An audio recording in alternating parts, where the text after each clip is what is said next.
to OTS News. My name is Mean Marq E.T. Pile driving geeks. Since 1973, the biggest mark in the IWC. Tonight on AEW Dynamite, Cody Rhodes tag teams with Red Velvet against Jade Cargill, making her AEW in-ring debut.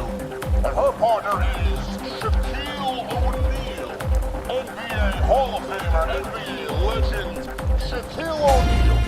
You know, the guy that shills pizza, and the guy that sells car insurance and foot ointment. That Shaquille O'Neal. Was this an American nightmare?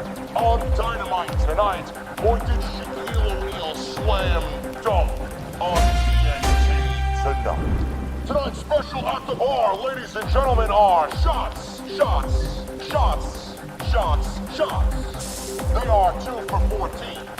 But Private Party won't be having any shots tonight because Adam Page will owe them $14. Ladies and gentlemen, we will be right back on Off the Scripts.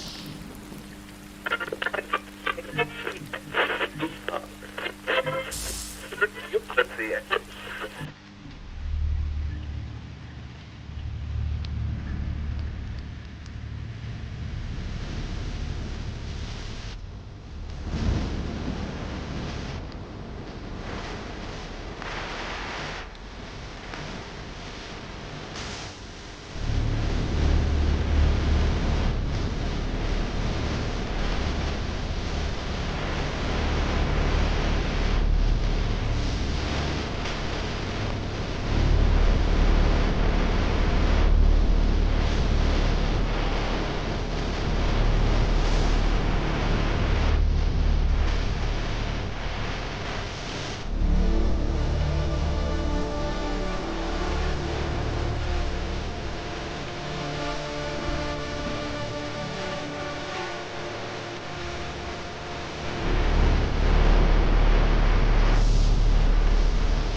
just heard was the sweet sounds of Wight Bat Audio.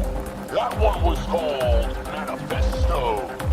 Tonight on Dynamite, the Big Show, Paul Wight makes his return to TNT. He's being interviewed by Tony Schiavone. Many have questions tonight around Paul Wight, the Big Show, and his involvement with All Elite Wrestling. One has to wonder if Jesse will do the Big Show sound effect on off the script tonight. You guys know.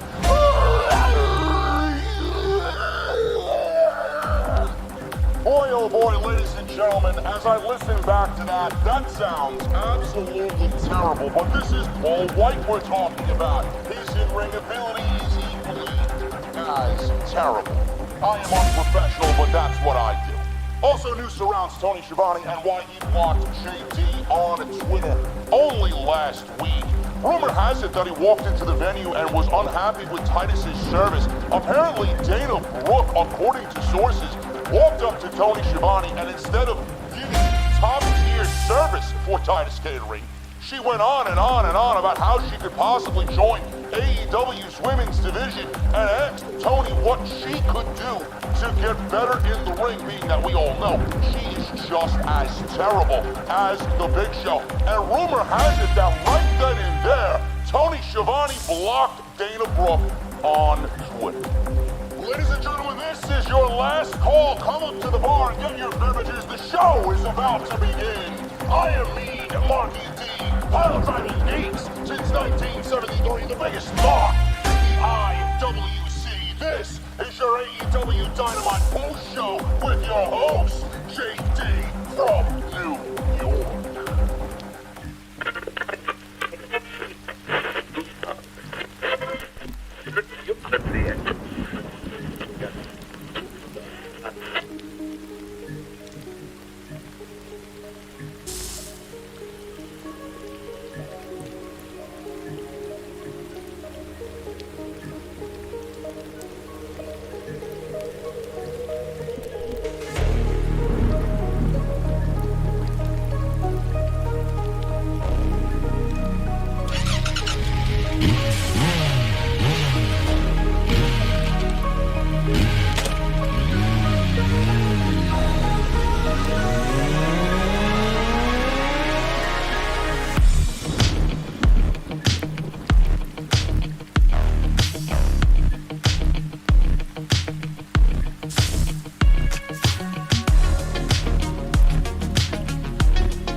Shaquille O'Neal and Jade Cargill. We are live, man.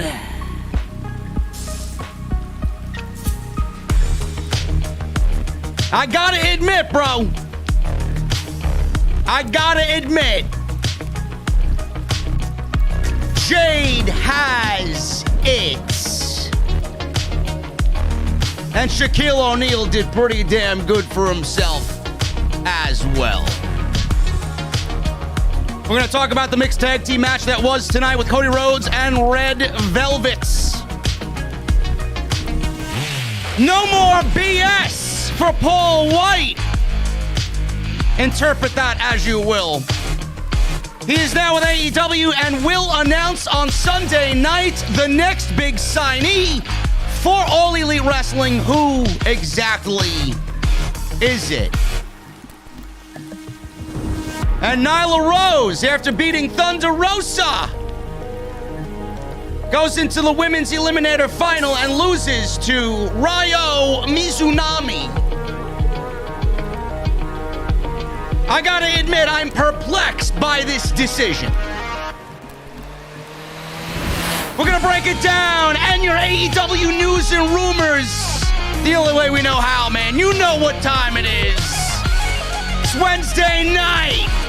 Jesse and I are live. This is the Dynamite Post Show on Off the Script.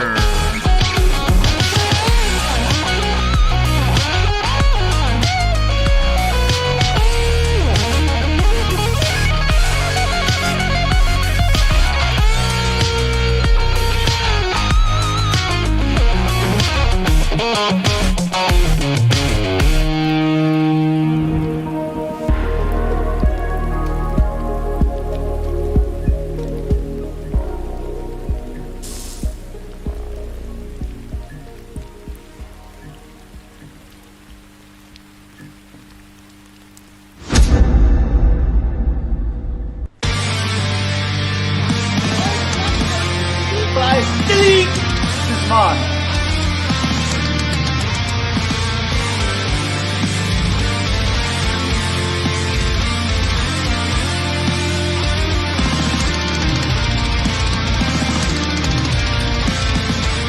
Alive with it. People still think.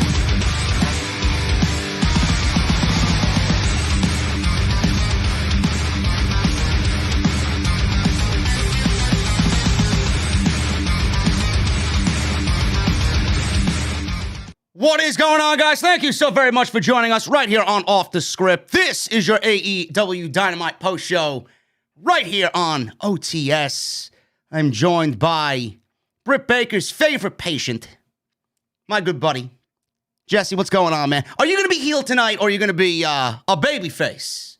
Is what I want to know. Good mood, man. You see that show? It was a good show. It's a good show. It was a good show. It was a good Dynamite tonight. It felt like a big go home to a pay-per-view level show.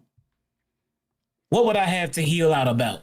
Let's go, man. Let's go. I don't know. I might heal out about something tonight. I don't know what it is, but it's not what people are expecting, because we had a really, really good and entertaining and fun, downright fun mixed tag team match with Shaq and Jade Cargill against Cody Rhodes and Red Velvet. We're going to talk about that as soon as we get into the open of the show. But quick thoughts, man. What were you thinking about the conclusion of that match? What was your initial reaction when the bell had sounded and that match was over?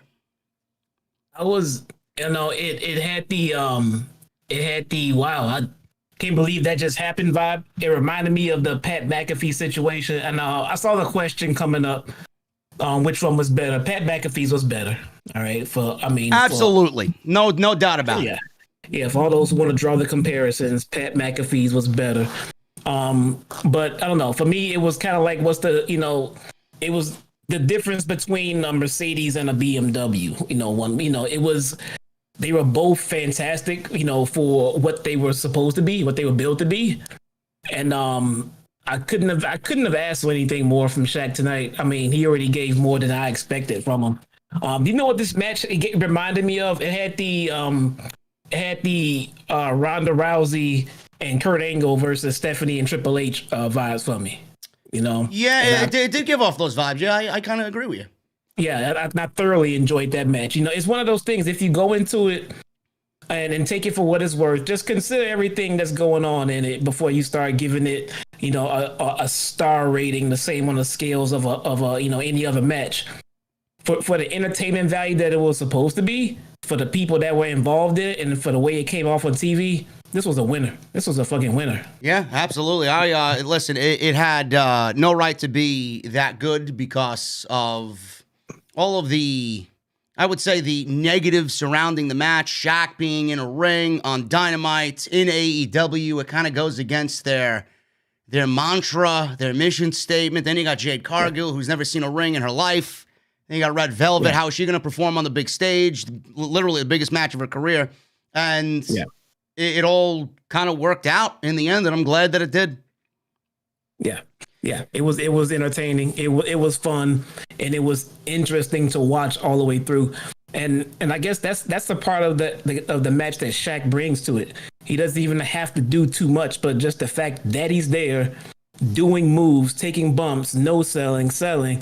It attracts you to see what he is going to do next. Yeah. And Red Velvet did what she did. She showed how good she was skill wise in the ring. It was still a big spot. It was a big match for Cody to carry for three other people, and I think he pulled it off. Yeah, he did pull it off. And obviously, like I said, we're going to get into it. But one of the things that I took away from the match is that if given time, AEW's women's division could be very good. And that's the one thing I took away from that match.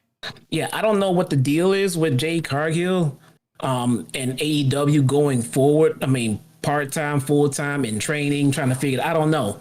But I give her a good 3 years.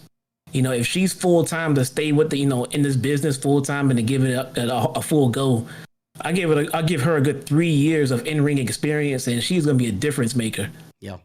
Yeah, I agree. We're going to get into it, guys. I thank you all for showing up tonight. It's going to be a big night. Shaq and Cody, we're going to talk about that at the top of the show. But I want to thank everybody for joining us on the podcast tonight. We got 1,200 already in the live stream. Super chats are open, so get them on in. Jesse and I will be hanging out at the end of the show. Make sure you guys hit that thumbs up as well. We are trying for 750 likes on the video on the live stream, so let's try and get as close to 750 as possible. Make sure you guys follow me on social media at JDfromNY206. That's Twitter and Instagram. Hit that subscribe button down below if you have not done so.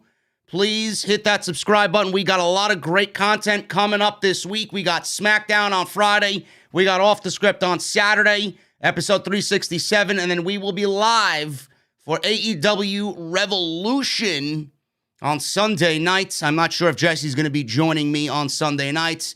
We will discuss that off the air, see what he's got going on. But it's going to be a big, busy weekend on the podcast, guys. So make sure you hit that subscribe button. Several ways to support.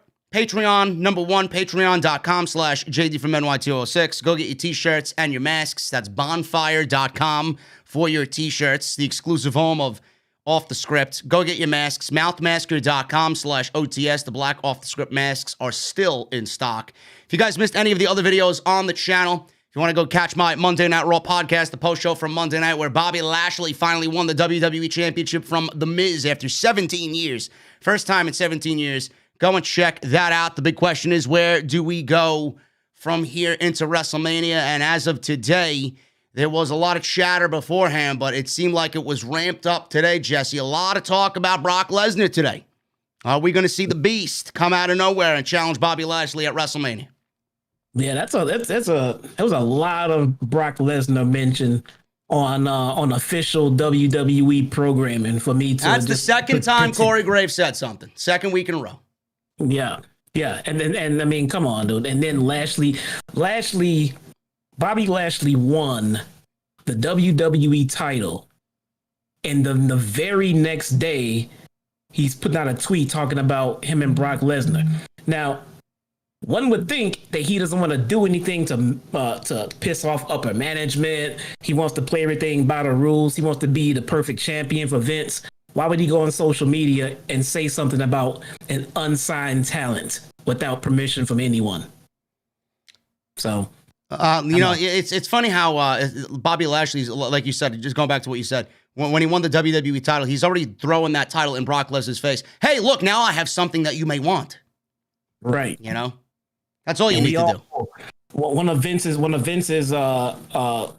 head booker rules that he doesn't like promoting a match that he can't deliver. And exactly. You took the words right out of my mouth. If Vince didn't want it, it wouldn't have been even given the green light to be said on a podcast or on the air.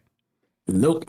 So we'll talk about that. If you guys missed my Monday Night Raw review, link is down below in the description of the video you're watching right now, as well as Off the Script from this past Saturday. Go and check that out, episode 366, where we talk about Drew McIntyre and Bobby Lashley not being a true main event on its own. It needs a little more than just those two.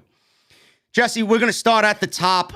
There's big news. It's not AEW news, but it absolutely has every bit to do with AEW.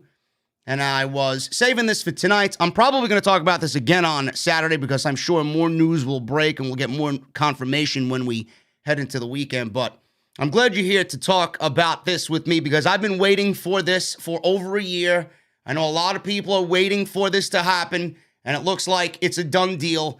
NXT is moving to Tuesday nights. It's considered a done deal with USA officials. Brian Alvarez on Wrestling Observer Live noted that this move is considered a done deal within the USA Network. Alvarez said that internally inside the network, it's a done deal. Now, WrestlingNews.co is where I'm getting this story from. My boy, Andrew Zarian of Mat Men Podcast, broke this story yesterday on Twitter. There's no reason for me to believe that he's bullshitting. If he's putting something out, more than likely there is fuel to that fire. So advertisers were told that if they wanted to buy advertising within the 2-hour NXT block, then they would have to buy ads for Tuesday night as of April 13th, which is the Tuesday after WrestleMania. Now, as previously noted, This move is happening because of NHL programming moving to the USA Network later this year as NBC Universal prepares to shut down NBC Sports Network. Now, the NHL has priority since they bring in more revenue, and even if the ratings were equal to what NXT draws, NHL programming is able to bring in more lucrative sponsors. NXT's move to Tuesday is not a total surprise and was widely expected when news broke in January about the NBC Sports Network shutting down later this year. The news of NXT's move to Tuesday night could greatly benefit not only themselves, but AEW in the ratings as well, now that they, if this is a done deal, they will no longer have to worry about each other as competition. Jesse, this is absolutely best for business for NXT. I feel like both of them on the same night. It takes away from both shows. A lot of people make a big deal about the fucking ratings, and the ratings were never that big of a deal anyway. I'm tired of the people, the fans of both of these shows, of both of these products that go on social media and virtual signal for the fucking brands that they love and the brands that they hate. It legitimately became nauseating to watch and see. I mean, all you got to do is go to Brian Alvarez's Twitter, and when he tweets about the ratings, how it just looks like a cesspool of garbage on his thread. I'm so happy about this. I can legitimately now dedicate NXT to Tuesday night. I can join you guys live and talk about NXT. I don't have to worry about watching it in the wee hours of the morning or waiting till Thursday on the WWE Network to watch this with no commercials. I could dedicate Tuesday night to that. Monday we'll have Raw, Tuesday NXT, Wednesday AEW, and so on and so forth for the rest of the week. Jesse, this is a great move. What are you thinking about this move to Tuesday night? So they're moving for scheduling reasons. There was no other reason that they're moving from Tuesday. From Wednesday. I don't give a fuck what it is, bro. I know. This is best for everybody. I would be, kind of happy about it because it would give me time to sit and watch NXT on Tuesdays. But I mean, I'll try to get back into it. Maybe right now I don't watch NXT anymore. I'm waiting for Triple H to get full control back. Someone's mixing his soup without him knowing about it. Yeah, absolutely. I mean, that's for sure. I mean, all you have to do is watch the show and know that it's not NXT. Yeah. Like we used to know. It's not NXT at all, man. But overall, this is good for everybody. I was thinking about the thing we're seeing with everybody want to take up sides on AEW or WWE. It's it's kind of like a sports environment, but it's kind of like done the wrong way. When I'm in the Midwest, so when you're a Bears fan, you don't appreciate or like the Packers at all. Like at all. It's not like, we're all NFL, so we're happy. No, you want to murder all Packer fans and vice versa, So it could be that sports, versus aspect that people like to get behind. I root for these guys, you root for these guys. I hate you, you hate me. Let's, see it, duke it out. And the only thing they have to compare the two are ratings, which is not really, fun from a fan aspect, I like to support all wrestling. Not everybody looks at it that way. So that's probably where it's coming from.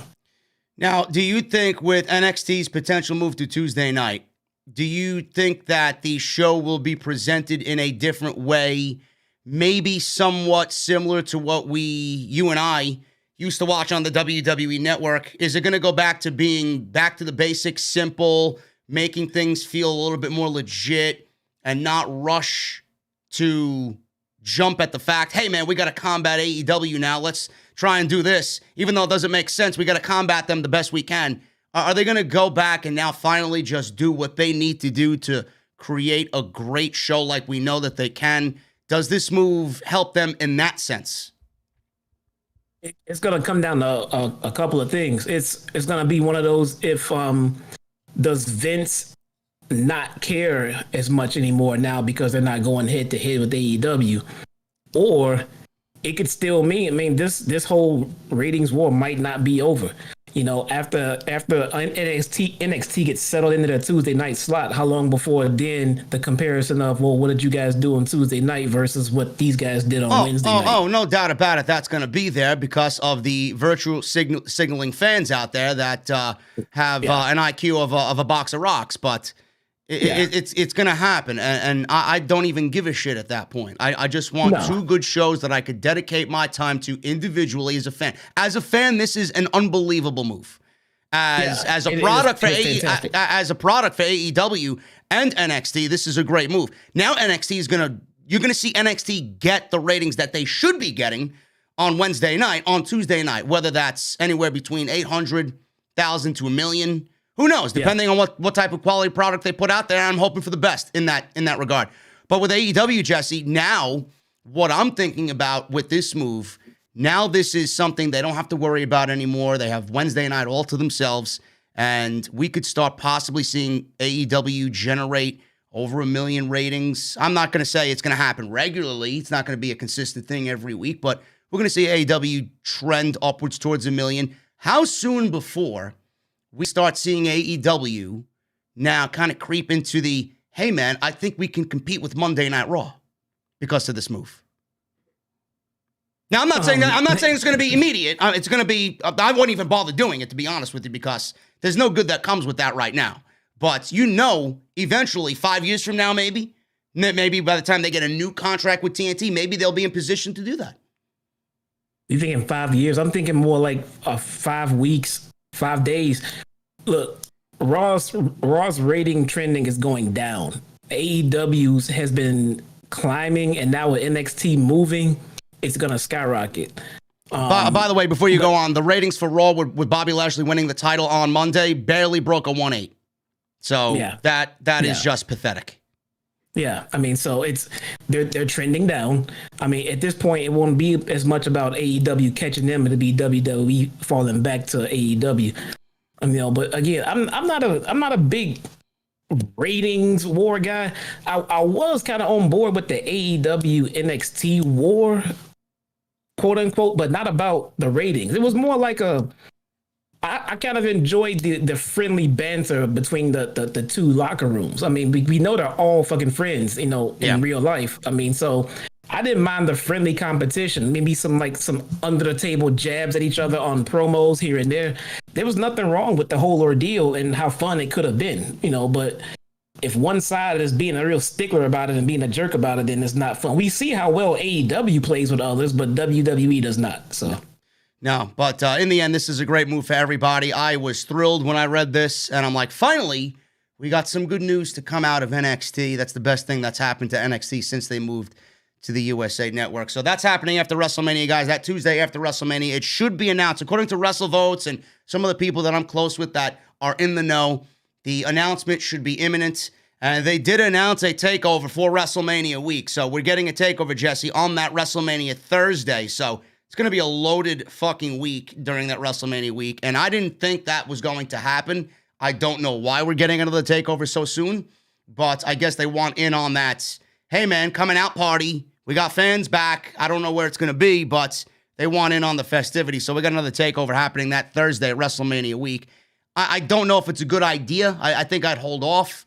I think we're getting a little too itchy with the NXT brand giving quantity over quality.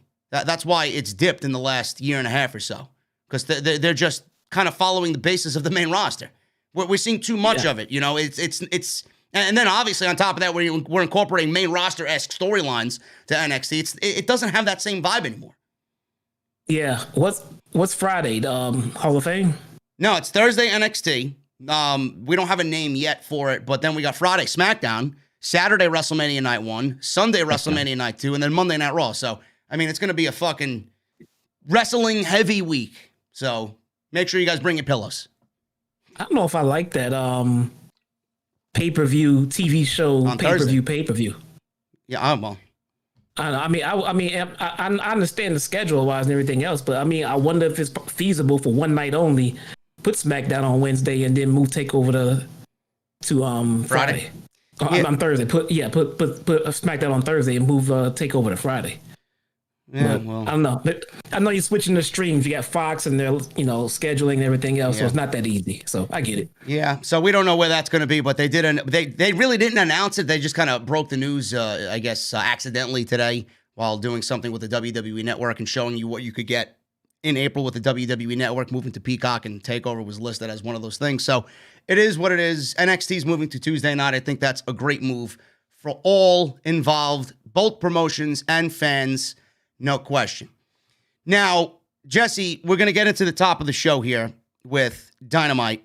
And the first thing that we got was Shaquille O'Neal and Jade Cargill versus Cody Rhodes and Red Velvet. Now, I have something here before we get into the breakdown of this match.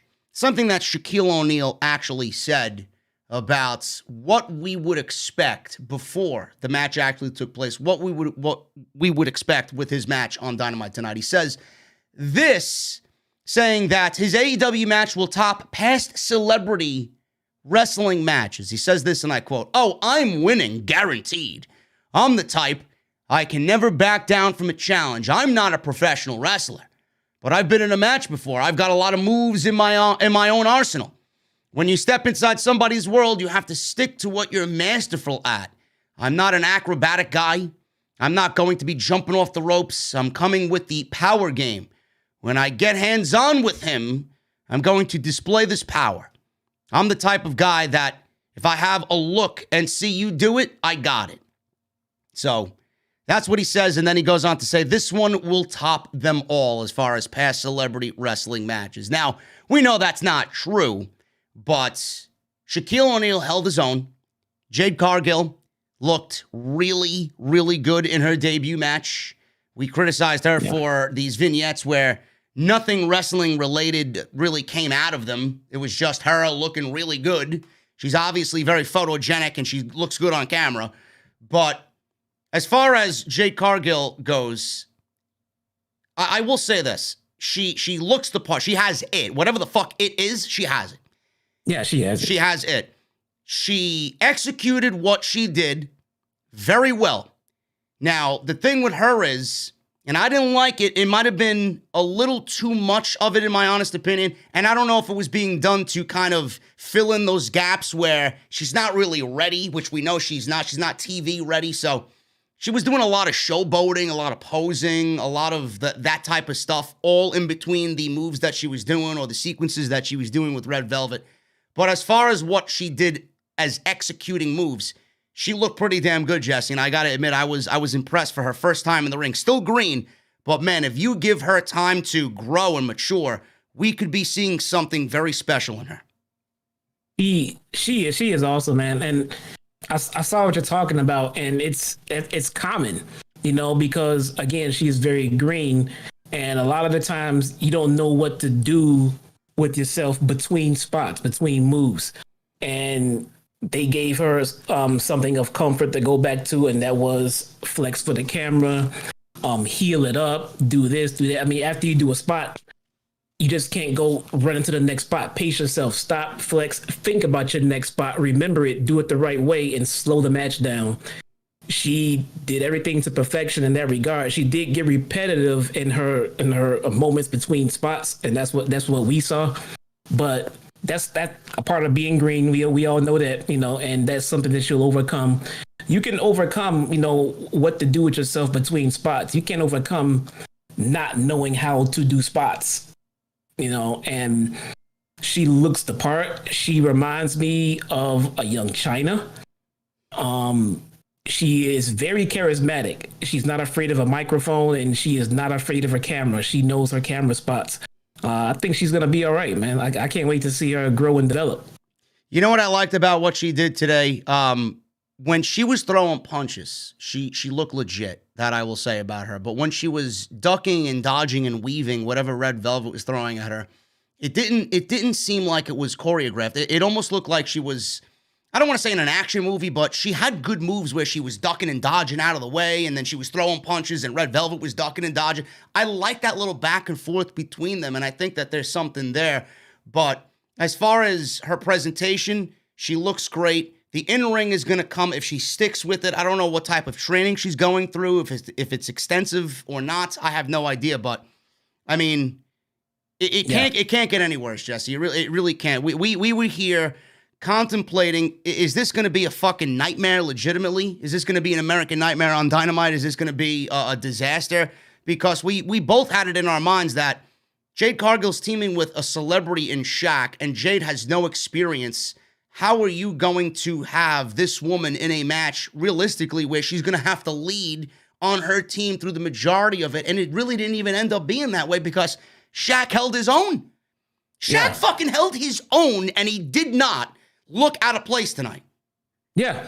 I mean, he pretty much did. I mean, and that's the hard part about an outsider coming in, is just trying to not look awkward and out of place and scared and timid. And no, Shaq looks like, he's a part of it. He gets it. He's, he wants to do something big. He didn't want to come out and just I bet he begged for the table spot. I knew he was going through it when they got 2 fucking tables out. I mean, I knew he was going through them. But Cody took him with him. I mean, it's carried him all the way down there safely. Shaq sold it. I mean, he did very well. And then not only that, the spotlight was not only about him. I mean, Jade got to shine a lot. Red Velvet is not the ring general to carry someone through a match, but she did okay. She did okay to help her through her spots. You can tell they had very little time to rehearse and train with Brandy going out when she did. But all things considered, they nailed it. And whoever produced this did a very good job of protecting Shaq, making him look good and everything else. I was very impressed with this match. Yeah, as far as Shaq and the way he moved in the ring, like you said, Jesse, to add on top of what you said, a lot of these celebrities come in there and you don't know what to expect out of them, but he owned up to it. He stepped into a world that he's not really all that familiar with. He's not a professional wrestler. He's not athletic. He's not nimble in that type of way. But he came into this world and he embraced it. He wasn't afraid to do anything. He wasn't afraid to lock up with Cody. He wasn't afraid to throw a chop. He wasn't afraid to, take Cody and throw him around like a big guy like Shaq should be doing to a guy like Cody. He wasn't afraid to take that fucking table spot, which, many people don't even want to take that type of spot. Shaq was like, fuck it, I'll do it. I don't give a shit. He came into this world and he said, you know what? I have to do this. This is your world. You're bringing me in to do this. This is on TNT. I gotta make a show out of this. You got to commit to it. You just can't say, I want to be on the show to be on TV. And you got to come out and you got to entertain. You got to give the people what they like to see. And he did just that. This is Shaq on the basketball court, man. He doesn't just play the game. He entertains in between and everything else. And he did the same thing here. I mean, I like how he played it up. I like how I like the story they told. So the match comes in and Cody's trying to do wrestling moves. Shaq's like, get the fuck out of here. I'm fucking Shaquille O'Neal. He pretended to sell. Then he just murdered him some more. It got to the point where he just kept ragdolling him so much.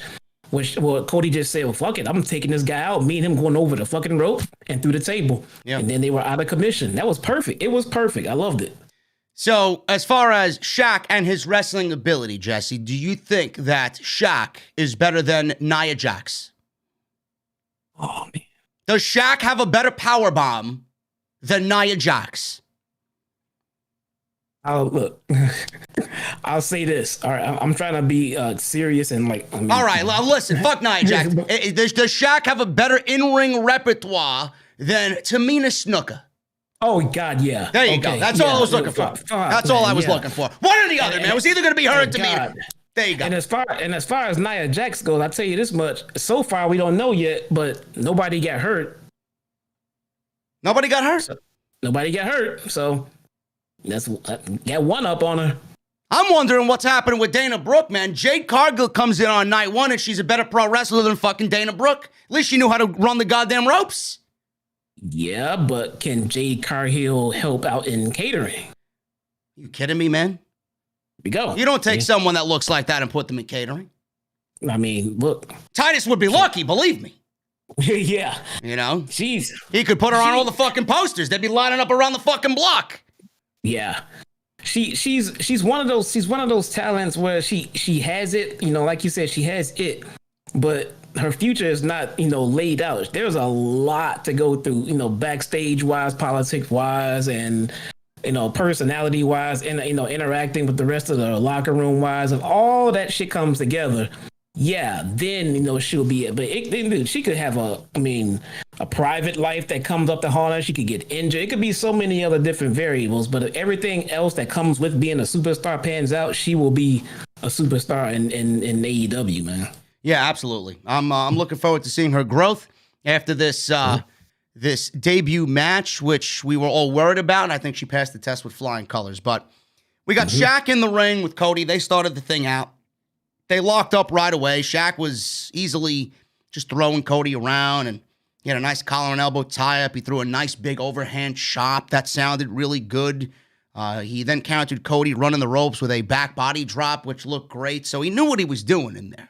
He didn't look like he was out of place at all, even though these are the simplest of wrestling maneuvers. Shaq continued his offense with some overhead chops, and then Cargill tagged herself in, as did Red Velvet. There was no man-on-woman violence in this match. If Cody tagged out, then Shaq had to do the same thing on his end. So they wrestled around. Jade and Red Velvet did, and then Cargill downed Velvet with a bicycle knee. Really didn't look all that good. It looked like she missed her spot, kind of grazed Velvet with the kick, but she got enough of it. Velvet fought back with some kicks, but was overpowered once again by Cargill, who was obviously a lot larger.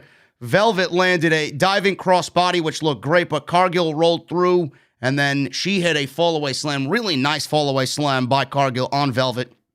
Cargill then was taunting and provoking Cody into knocking Shaq off the apron, and on the outside, Shaq was on the floor, and Austin Gunn, Billy Gunn's son, takes a steel chair, hits Shaq in the back. So we got Shaq choking him out, tossing him over the barricade into the ringside area. Shaq was knocking down Nightmare family members left and right, including both Austin and Billy Gunn. QT Marshall was there as well. He got choked out. And then Velvet, all of a sudden, while all this was happening, she went up to the top rope, Jesse, and executed what I thought was a terrible-looking moonsault, but she ended up actually hitting the goddamn fucking moonsault in the air. It didn't really look all that bad in the end. She connected and took everybody out. Yeah, again, these guys are not seasoned veterans, dude. There was one seasoned veteran in that match, and you could tell he had a lot of communicating between him and that referee trying to get the message across, but for what he had to work with, I think they did all right. They did pretty good, man. That moonsault could have been better. Could have been a little bit safer and cleaner, but it stuck. Nobody got hurt, so it worked. In fact, she almost landed on her feet. I'm surprised she did. Yeah. That's the safest way to do it, because if someone does miss you, you kind of land on your feet-ish rather than just going body first. Yeah. So back in the ring, we got Cargill locking in a figure 4 leg lock on Red Velvet. So there was a long back and forth here. Velvet tried to reverse it. Then Cargill reversed it back in her favor. Cargill pulled out a table on the floor. Took a while to set this up. This allowed Velvet to attack. Velvet then pulled out a table of her own and set it up right next to the one that Jade Cargill set up. Velvet then got a cyclone kick on Velvet, tagged in Cody, which meant Shaq had to come on in. Shaq was calling for a test of strength, the old school test of strength, but Cody booted him in the gut. Shaq hit a nice knee lift, and then he delivered a beautiful powerbomb to Cody Rhodes, and then Cody immediately came back and hit a right hand, was able to slam Shaq. It looked like a half-ass body slam, but Shaq is what, 7'3", 7'2"? Cody got him up. I'm surprised he got him up anyway, and then he kind of half-slammed him down. Then the women tagged back in. They were trading strikes in the middle of the ring. And then after an exchange between the two ladies, Velvet ran into Cargill's spinebuster, which looked really nice. And Cody broke up that count. And Cody then dove over the top rope because Shaq was on the apron. I guess he was kind of talking to Cargill about what she should do next. Cody dove over the top rope, taking Shaq out. They both go through both of the tables that were set up on the outside by both ladies. And it was a nasty fall. So props to Shaq for taking that bump through those two tables with Cody. Velvet then hit a spear on Cargill for a near fall. She tried to follow it up, but Cargill overpowered Velvet with, it looked like a wheelbarrow face buster for the win, and that was pretty much it. Jesse, this match had every right to fucking blow dick at the end of this thing, and it was a lot better than anybody expected it to be. I was very impressed, and I was pleased that it went off without a problem on Dynamite. No, not a problem. Not any problems at all. I mean, the match started off the show, and they got right into it. They brought Shaq out. there were 0 commercial breaks into this very high profile match, which is very smart. So when word got around trending and AEW started trending #1, everybody's turned into TNT to see what Shaq was doing, and they didn't get a commercial. They got Shaq out there doing it. So I think that was good booking, and it was a nice enough match to highlight it, but probably not the greatest to put in the main event because it's not going to progress any real stories. So I like the spot they put it in the beginning. Now Cody can concentrate on that ladder match on Sunday night for that shot at Darby Allin in the TNT title. I do have a little piece of information on Red Velvet. I'm not sure if you guys have ever wondered how she came up with her in-ring name, but she was actually interviewed on the AEW Unrestricted podcast this week, obviously in light of this match, to hype this match up. And she said this about how she came up with her name, Red Velvet, and I quote, "In college, I had my first life-changing relationship. It put my life upside down and changed my life. It changed me as a person forever. So I went through this stage where I dyed my hair super red. I said I'm getting rid of everything in the past. I'm a new person. I had this red hair, and my friends would say that was my alter ego. They were like, when Velvet switched modes, she's like Red Violet. And I said, okay, let's wing it. Let's use it. She's like, okay, I'm going to cut a promo. So I went to my friend's house, cut a promo. I'm going to be a wrestler. He says, well, what would your wrestling name be? And he was a huge wrestling fan. I said, Red Violet. And he said, ew, that's not good. I said, I have nothing. That's like my alter ego. He said, you're small, you're petite, you're spicy, you're very elegant in the way you do things. Your hair is super red. Your skin is beautiful chocolate. You remind me of a red velvet cake. End quote. So that's how she came up with her name. Now, when I first heard her and her name, I thought she was a fucking dessert on Titus's menu somewhere, but I mean, after you see her work in the ring and you see her cut a promo like she did, I thought she did a great job cutting that one promo to hype this match up on Dynamite a few weeks back. The name really doesn't mean anything, but it's something that is unique, it's different, and it's going to catch on. It's already caught on, and I think she's got a lot of people's eyes, Jesse. Yeah. I mean, it's good, and I'm happy for. I mean, again, she's a talent I spotted watching Dark, man, when she was literally just a jobber. She went in there and got jobbed out in about 2 minutes. And in that 2 minutes, I went to my phone and said, they have this lady named Red Velvet, and she's fucking great.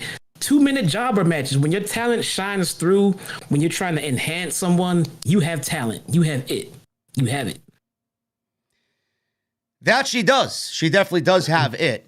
So I'm very much looking forward to seeing what they both do in the women's division, and this could be a nice beacon of hope for AEW's women's division in the next year or so. So we will definitely monitor that as the year goes on. Pac and Rey Fenix versus 2 jobbers here, John Skyler and D3. This lasted a minute. This is probably one of the shortest matches, if not the shortest match on Dynamite in its history. Pac hit a 450, which looked beautiful on D3.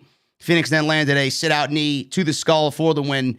That's pretty much it, just to get Pac and Rey Fenix a win on Dynamite. Not sure if this is going to be a regular pairing from this point on, but hopefully more to come with both Rey Fenix and Pac, as I do think their value in this company is tremendous, and I know you think the same way about both, Jesse. Yeah, more important, they're just keeping those names relevant because those trios titles are coming, man. Yeah. And they're gearing up those trios teams right now, doing it on Dark every week. Yeah, I can't wait for that. That's very exciting. And they should be, from what I read, should be sometime this year. So maybe they get announced with a new TV show. We don't know yet. We got, Jesse, the MJF Jericho press conference with the Inner Circle, the Revolution press conference. Dasha, no longer Dasha Bot, on Dynamite, standing at the podium. She was overseeing this thing. And we got all the Inner Circle out there. A guy at ringside asks what the AEW tag team titles mean to them. He said everyone knows that he is the Le Champion, but it's been 1 year since he lost the AEW World title, and it's time that he has a championship again. He says he's held World Tag Team titles 7 times, including with some of the biggest stars, including Dwayne Johnson, who was just conveniently mentioned here on Dynamite, and then AEW's own Paul Wight. He said, none of those partners are better than them. You know what? You want to know why Jericho mentioned Dwayne Johnson? Because he just got done watching Critiques and Connoisseurs where we talked about Dwayne Johnson. I know. That's the reason. I know Jericho. And then he said AEW's own Paul Wight. He said, none of those partners are better than MJF, so it's time for them to beat the hell out of the Young Bucks, just like they did to their father last week. And this is where I just crack up laughing. Conrad Thompson was outside, on the podium outside, asking these questions, and he just shows up, and he asks about Sammy Guevara returning to the Inner Circle. So MJF obviously took great offense to Conrad Thompson being out there. MJF called him turkey tits. And Jericho insisted that he leave the ringside podium. He's a fat slob, or something along those lines. Fatso, he called him. Whatever the case may be, I thought this was hilarious because MJF, you want MJF heated, just throw Conrad Thompson into the conversation. It's awesome. So we got another reporter asking MJF, this guy was from Barstool Sports, asked MJF why they attacked Papa Buck and the Buck's father. MJF said it was an act of self-defense. So the worst part is he got his own backyard blood all over his custom suit. Then Santana takes the microphone and said they should have known better than to have brought their dad around here. And then, Jesse, we get Eric Bischoff, who was just talking shit about AEW and their ratings and something along those lines. Back on Dynamite, I guess Tony Khan offered him a nice payday for this one appearance. So he said, sure, I'll come down and get 3 seconds of TV time and get paid nicely for it. Bischoff stepped up and asked for an update on Papa Buck and where on Jericho's list of stupid ideas does this rank? Does motivating the Bucks for vengeance by attacking their dad rank up there, he says. Jericho then looks at Bischoff and calls him EB, tells him to shut up, and they don't care about the condition of Papa Buck. And then the Bucks come out, and they are pretty much angry to a point where they just want to kill everybody in the ring. They come out to the ring. They got a serious look on their face. And Nick said that they had low expectations for MJF and Jericho, but they had no idea they'd harm their father. He called them both pricks. Matt said they admire their dad who taught them about faith, family, and love. He said they had their dad do all these things for him or for them. And they set up a ring in the backyard, or his dad built a ring for them in the backyard. Matt said their dad taught them to dream big. He built this wrestling ring with his bare hands. He taught them to bust their ass and do what it takes to succeed yourself. So that DIY spirit and mentality created the Bucks. It created being the elite, and it even created AEW. He said without their dad, there'd be no Young Bucks, and there probably would be no All Elite Wrestling. So at this point, Nick and Matt are angry, and they're talking about Jericho and MJF. He looks, or I believe Matt does, looks at MJF and says, if MJF wasn't in AEW, if AEW didn't exist, MJF would be sitting at home unemployed waiting for a call back from the Rosie O'Donnell show. He said without AEW, Jericho would probably be a curtain jerker at the Performance Center. I laughed. He said that they also told themselves to stand up for themselves, and they super kicked MJF and Jericho, and this led to a big brawl. Doc Gallows and Carl Anderson ran out there with a table, set it up on the stage, and the Inner Circle being beat down. Matt took a running leap off the stage onto Santana, while Nick pretty much did a swanton off the entrance tunnel on Ortiz. Both guys crashed through tables, and Excalibur said it will be a war on Sunday night. Jesse, this was a fun segment from start to finish. I love the Performance Center comment, even though it was kind of petty, but that's the type of guy that I am. But you mentioned something to me where you said that it got awkward at one point. What exactly was a little awkward to you in this segment? Well, there was two things. First, when Eric Bischoff showed up. Yeah. on AEW TV after running his mouth, AEW was like, wow, okay, well, you look kind of stupid now. I guess you need this company that you're fucking trashing out there. All right. But whatever. But the Bucks sounded just weird, and I don't want to say lame, but just kind of like textbook babyface-ish. And that's not like, you know what I'm saying? It's kind of weird. It's not really like them. You know, especially while they're doing this back and forth, not sure if we're tweener or babyface thing. But I don't know. It just seems like you mess with my father, and I don't know. I mean, it could be just a me thing. I don't want to be sounding like I'm turning heel on the Bucks here, but they came off a little bit weird in that promo. I don't know. It was kind of, I don't know. Something was off to me with them. Do you think that it maybe came off forced? Like whatever's happening here with Papa Buck, like that was just included in this storyline because it needed something else, and it might not have been that something else that they needed here because it does come off a little forced just to sell this match and the severity of it and the conflict between these two teams? That could be a good point, too. It really could be. I mean, they did go from, hey, I guess we're having this match to, well, we're having a match, time to murder his parent. I mean, how do we get from, 0 to 100 here? But not only that, I mean, again, they just sound, I mean, they came out mad and angry. They went running off to go chase these guys last week. Truck got away. They couldn't catch them. Now they're out here in the ring and they're walking out slow and talking to them and telling them the life story about their dad. It just seems weird. Why don't you just run out there to kick their asses? Why do you have to sit and tell your life story? Do we see Sammy Guevara on Sunday night? No, why would we not? It's the Sammy's the anchor to all this. He'll probably be the reason that the Bucks win. So, I mean, I definitely don't see MJF and Jericho winning. But I can see that would make sense. But again, I don't know how he comes in. I don't know how they fucking play it, dude. But Sammy Guevara and MJF are gonna kick Jericho out. I'm not sure how it's gonna come about and be done, but that is the big swerve we're looking at. They're building this show to have a lot of things happen, from the new signee to a potential Sammy return to who's gonna be in this ladder match. Things are supposed to be fucking going down.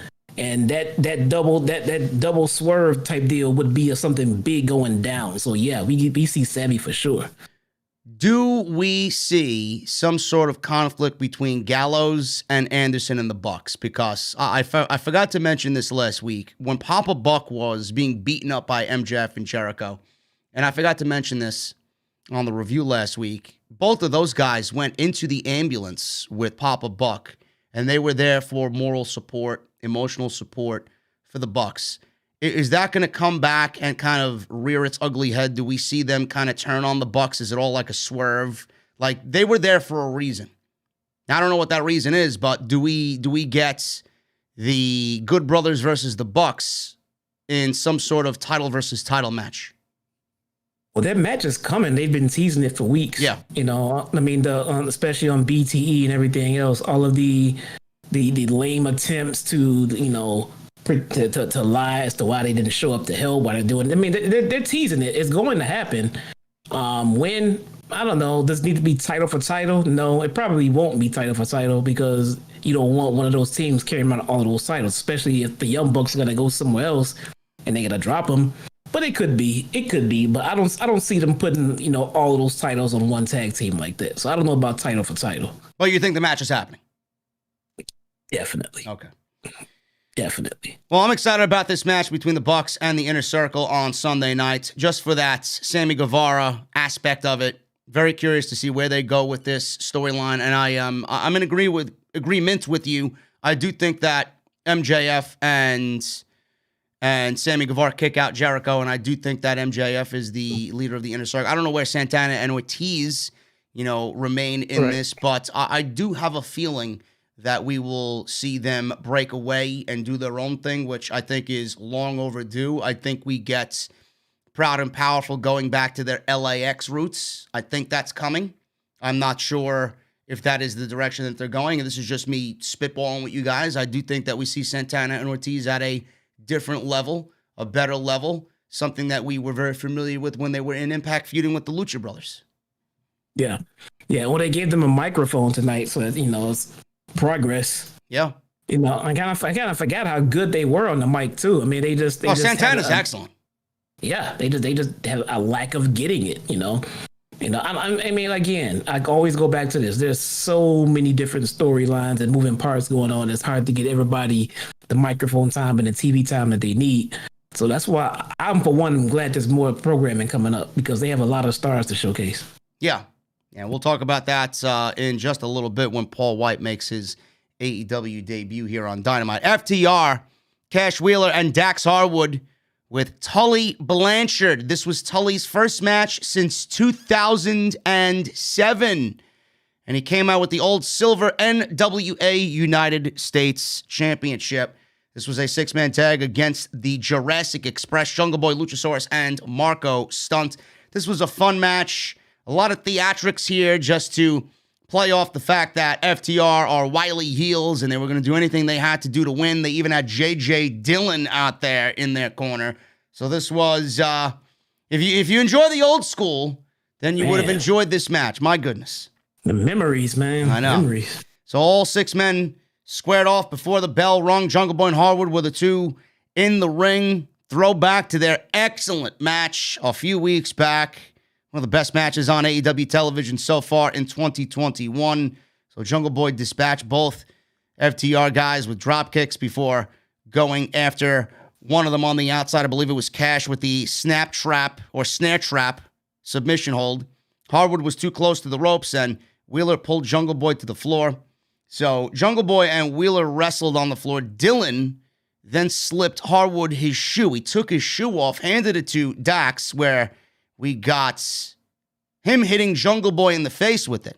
So Tully tagged in and T's making a dive, and he was strutting in the ring. Haha, I'm not diving like these fucking young geeks out here. But he thought better of it, strutted away. We went to commercial break. Wheeler went for a corner splash as soon as we got back from commercial. Fell victim to a boot from Jungle Boy, allowing Luchasaurus to make the hot tag in. So in comes the big man. The dinosaur ran wild on FTR. And then he tossed Stunt into Tully for a crossbody. Luchasaurus then hit a double German suplex on both FTR guys before going for a choke slam. Very impressive stuff here by Luchasaurus. And Harwood escaped out of the choke slam. Harwood then avoided a corner spear, sending Luchasaurus into the steel post, shoulder first. Jungle Boy topped Harwood from going to the top rope, sending him into Luchasaurus. Wheeler pulled Luchasaurus to the floor and hit a swinging DDT. Then FTR hit a superplex frog splash combination on Jungle Boy, which looked fantastic for a 2 count. Wheeler then hit a repeated suplex bridge. One of them was interrupted by Stunt with a big splash, or I guess a little splash. Nothing Marko Stunt does is big. Tully hit his signature slingshot suplex on Marko Stunt. Tully and Luchasaurus faced off in the ring. Luchasaurus landed the tail whip kick. Jurassic Express then hit their tag team finisher.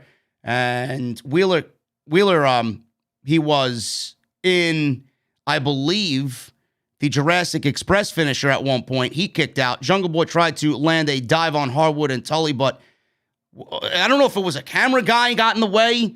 I didn't know what was going on at this point. We got a cameraman getting in the way, and then he attacked Luchasaurus with the camera, but the cameraman ended up being Jack Evans. Jack Evans. So FTR and Tully then hit an assisted spike pile driver with Tully pinning Luchasaurus for the win. And actually, no, it wasn't Jack Evans. It was, I was thinking of Matt Hardy later on down the line. But we got Shawn Spears instead, not Jack Evans. It was Shawn Spears. So Shawn Spears makes his return. And he is now aligning himself with FTR and Tully again, Jesse, and now obviously J.J. Dillon out there for the night. Are we slowly seeing a reformation of a modern-day Four Horsemen here in AEW with Spears back in the equation, FTR obviously fulfilling that role in a possible Four Horsemen stable? Are we seeing something like that happen right before our very eyes? And if we are, who's going to round out this group? No, what you mean? What do you mean slowly? They pretty much confirmed it and told us that the Four Horsemen were back. Yeah, but there's only 3 of them. Already came out. What do you mean? They got Tully. He's not a wrestler. You need another active wrestler in there. Tully's the mouthpiece. He's the guy. He's the manager. Well, for right now, I guess it works because they have 4 in there. They can bring in a 4th. Then Tully can be a manager, and they still have their 4. But Arn coming out and putting up the 4 symbol and them throwing it back. That's it. That's 4. I mean, it's the 4 Horsemen are here. Who is the 4th wrestler? Let's see. Let's find out. Who knows? What if it's Hangman? What if he turns on a Dark Order? It could be Hangman. You know, there's a couple of possibilities. It could be Hangman, maybe Cody. Maybe Cody with the association with Arn. Maybe Cody goes heel. Could be that faction just grew tremendously at that point because Cody has his own faction. Yeah. But what about his? I'm going to throw this one out at you. And I know you've been watching Dark, and I know you've seen him. I've seen him wrestle live. I think he's fantastic. What about JD Drake? What about JD Drake joining FTR and Sean Spears? He's got the look.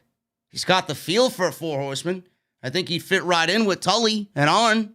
He's got that old school look. Not sure if you're familiar with him, but I think he fits right in there. No, I'm not. I'm not familiar with him really at all. So if that's the case, if he were to join, at least for me, it wouldn't be that big of an impact. He would have to come in and pretty much work his way up to me finding out who he is. It wouldn't be like, holy crap, they got JD Drake, you know. Well, obviously, I'm just throwing names out at you. You know, if they wanted somebody new to build up around the 3 existing members of the group. I didn't really think about it that much, but because I figured they were going to stick with the core they have right there. That 4. I mean, when Arn came out and said, what the fuck are you doing? You have a new 4 horsemen? And I'm like, yeah, fucking 4. So there were 4 wrestlers in the ring. I don't know. Tully was in wrestling gear. He wrestled in the match. I know. I get it, dude. I don't know. Listen, if I was to choose one, I'd go with Hangman. If I was to choose one right now, I would also go with Hangman. Is turning on a Dark Order right now would give him major heat. Major heat. I see a lot of who in the chat about JD Drake. Listen, I'm not expecting you guys to know who he is. I've seen him work in Evolve. I've seen him wrestle on Dark as of this past week, actually. He's very good at what he does. You know, he might not be the most well-known guy, but he does fit into that group. He's not going to make an impact there because nobody knows who he is, but, you know, you guys got to go and research him. He's very good at what he does. I believe you. You say he's good. I believe you. No, he would have to, but again, like everybody else asked, he have to come in and just start from the ground up and prove himself because we don't know who he is. Yeah. Moving on here, guys, we got Blanchard and FTR winning that match, and we go to Big Show, Paul Wight, who right now is no more BS, meaning no more Big Show. But you guys can interpret that in any which way you want. But I interpret it the way I see it, and I read it. No more BS. He doesn't have to stand for Vince McMahon's bullshit anymore. So that's that. Shivani walked out to the stage. He talked about his new show, AEW Dark Elevation. He was interrupted by J.J. Dillon, who was leaving the ringside area, who said, it doesn't get any better than that. And Shivani told J.J., listen, you don't get paid any extra for that additional line there. Get to the back. Shivani then introduced Paul Wight. He came out wearing a clever t-shirt that said, like I said, no more BS. Shivani welcomed him to Dynamite. They showed the fans in attendance cheering Big Show, Jesse. Big Show got a standing ovation from the AEW faithful. Yeah. And Show said, raise your hand if you saw this turn coming. Ha-ha. Oh, God. Quite the comedian is Paul Wight. He said Shivani has known him since he had long hair and a bright future. He says he's really happy to be in AEW. He talked about doing commentary on amazing AEW talent. He says he's taking his job seriously. He said he has the biggest scoop ever. He said on Sunday, a Revolution, AEW is going to hire and put under contract a Hall of Fame worthy talent that is a huge surprise and a huge asset to AEW. It's not who you think, he said. Wink, wink. CM Punk. Because I know everybody's thinking Punk.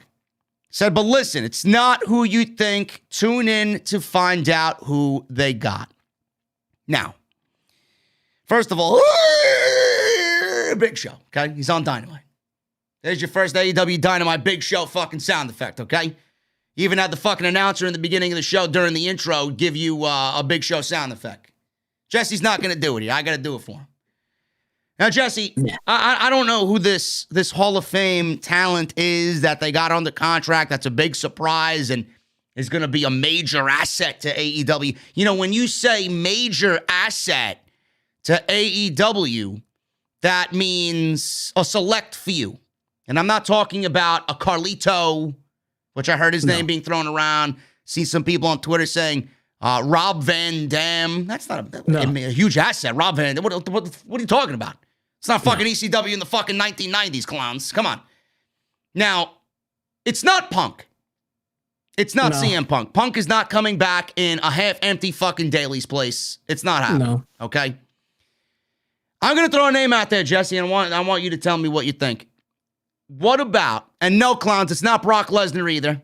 Give me a fucking break, okay? 2 names out there, Jesse. 1, Kurt Angle. No. 2, Bully Ray. Hell no. Well, who do you think it is? Don't tell me it's Ryback. David. Who? David Batista. You think Dave Bautista is coming in? Yeah, man. Why would he come in when he's being inducted into the Hall of Fame this year? Why not? So he's going to be inducted into the WWE Hall of Fame after he debuts on AEW on Revolution. They can induct him or not induct him, but they've already advertised him. And if he's a free agent, he can do what he wants. And he's a big movie star, and they're going to sign him because they want that rub. Why not Batista? Why not? Listen, how many times that company fucked him over anyway? But the whole Daniel Bryan situation. Listen, man, if it's Dave Batista, you ain't gonna get a complaint out of me. I'm a Batista guy. I'm thinking it's Batista. What about Glenn Jacobs? No, there is no Glenn Jacobs in wrestling, dude.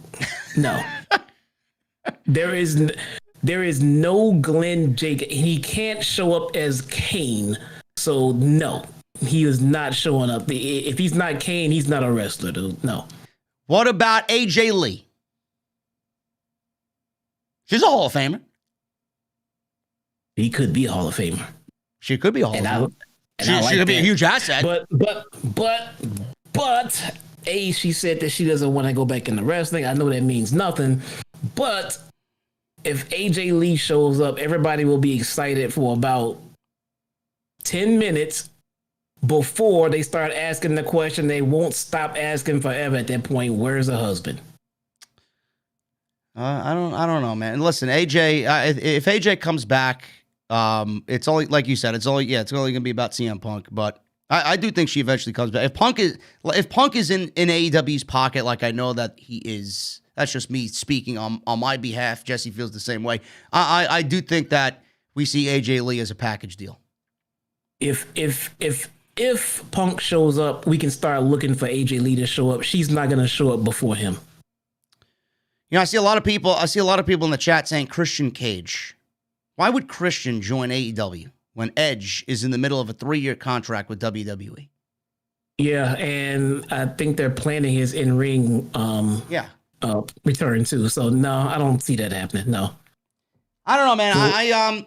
I could see it being Batista, but I don't know. I don't know if Batista's that ballsy. Why not? He's probably finally in the spot to tell WWE that this is what it is and take it or leave it. He doesn't need them anymore. They need him. That is true. I mean, I guess in that sense, I could see it. I was thinking maybe AEW keeping it safe. I could see Bully Ray doing something there. You know, he wants one last run. Who the fuck knows, man? You know, listen, as long as it's somebody that does make a genuine impact, and it's not somebody where AEW brings another, aging legend to help solidify the casual audience. I want somebody that's going to come in and make a legitimate impact. Bully Ray is not going to make a big. He's already shown up on the AEW television, and he's not going to be anything impactful. And he's never a main event guy anyway. Is it Tessa Blanchard? I don't think. Look, if they bring in Tess, I'm not saying it's impossible. But they did say future Hall of Famer. I mean, I guess she's too young to even be considered that Hall of Famer. Yeah, but even still, I think they're gonna slide her in on a little bit lesser of a profile than they're hyping this one up. They don't want to build it up to a pay-per-view and have the whole world come in and see what they brought in. They'll sneak her in the way that they will, but it won't be in this way. Well, listen, Tony Khan knows what the fuck he's doing. Tony Khan knows how to get people talking. I trust Tony Khan and his creative process. And I do think that whoever it is, I think it's going to be somebody that is a genuine surprise and that we're going to be happy with, because we've seen this time and time again. Shows like this, he's debuted people, and I'm looking forward to it. I'm glad that we don't know. It legitimately could be anybody. It really could be. And well, what about this? I told you this earlier. It could be Paul Wight himself. It could be a fucking troll. I know, man. He would no. You said that. I'm like, dude, that would be the worst thing ever. That would be the worst thing for the company and him, man. He's getting some goodwill for coming over and everything else. I thought everybody would, kind of crap on this because they know what he entails when he comes to a wrestling, show. But it's been warmly welcomed so far from what I can see. And I don't think he wants to give all that goodwill away. I'm actually looking forward to him on commentary for the new show. Yeah, I'm looking forward to seeing what he does too. What if it's Morrow? Yeah. Maybe they bring in Morrow Ronaldo. Oh, man. He's a Hall of Famer. Hall of Famer. He couldn't stay on SmackDown long enough before Vince got in his damn That's because of JBL, man. That fucking geek JBL. Oh, Jesus fucking. What if it's Great Khali? But you got to stop reading the chat, man. Fucking shit. I don't know. I'm going to stick with my Batista guns, man. All right. Dave Batista. A lot of people in the chat saying Okada. I don't know, man. Listen. No, they said He said he's a new signing. Nobody signed Okada from New Japan. No. It's not Sami Callihan either, people. Sami Callihan just signed a new deal with Impact not too long ago. We will see. Oh, listen, man. Play our guessing games. That's the fun of it, man. Yeah, there's a lot of people it could be, man. I don't know. You know who it wasn't tonight, Jesse? It wasn't Nyla Rose.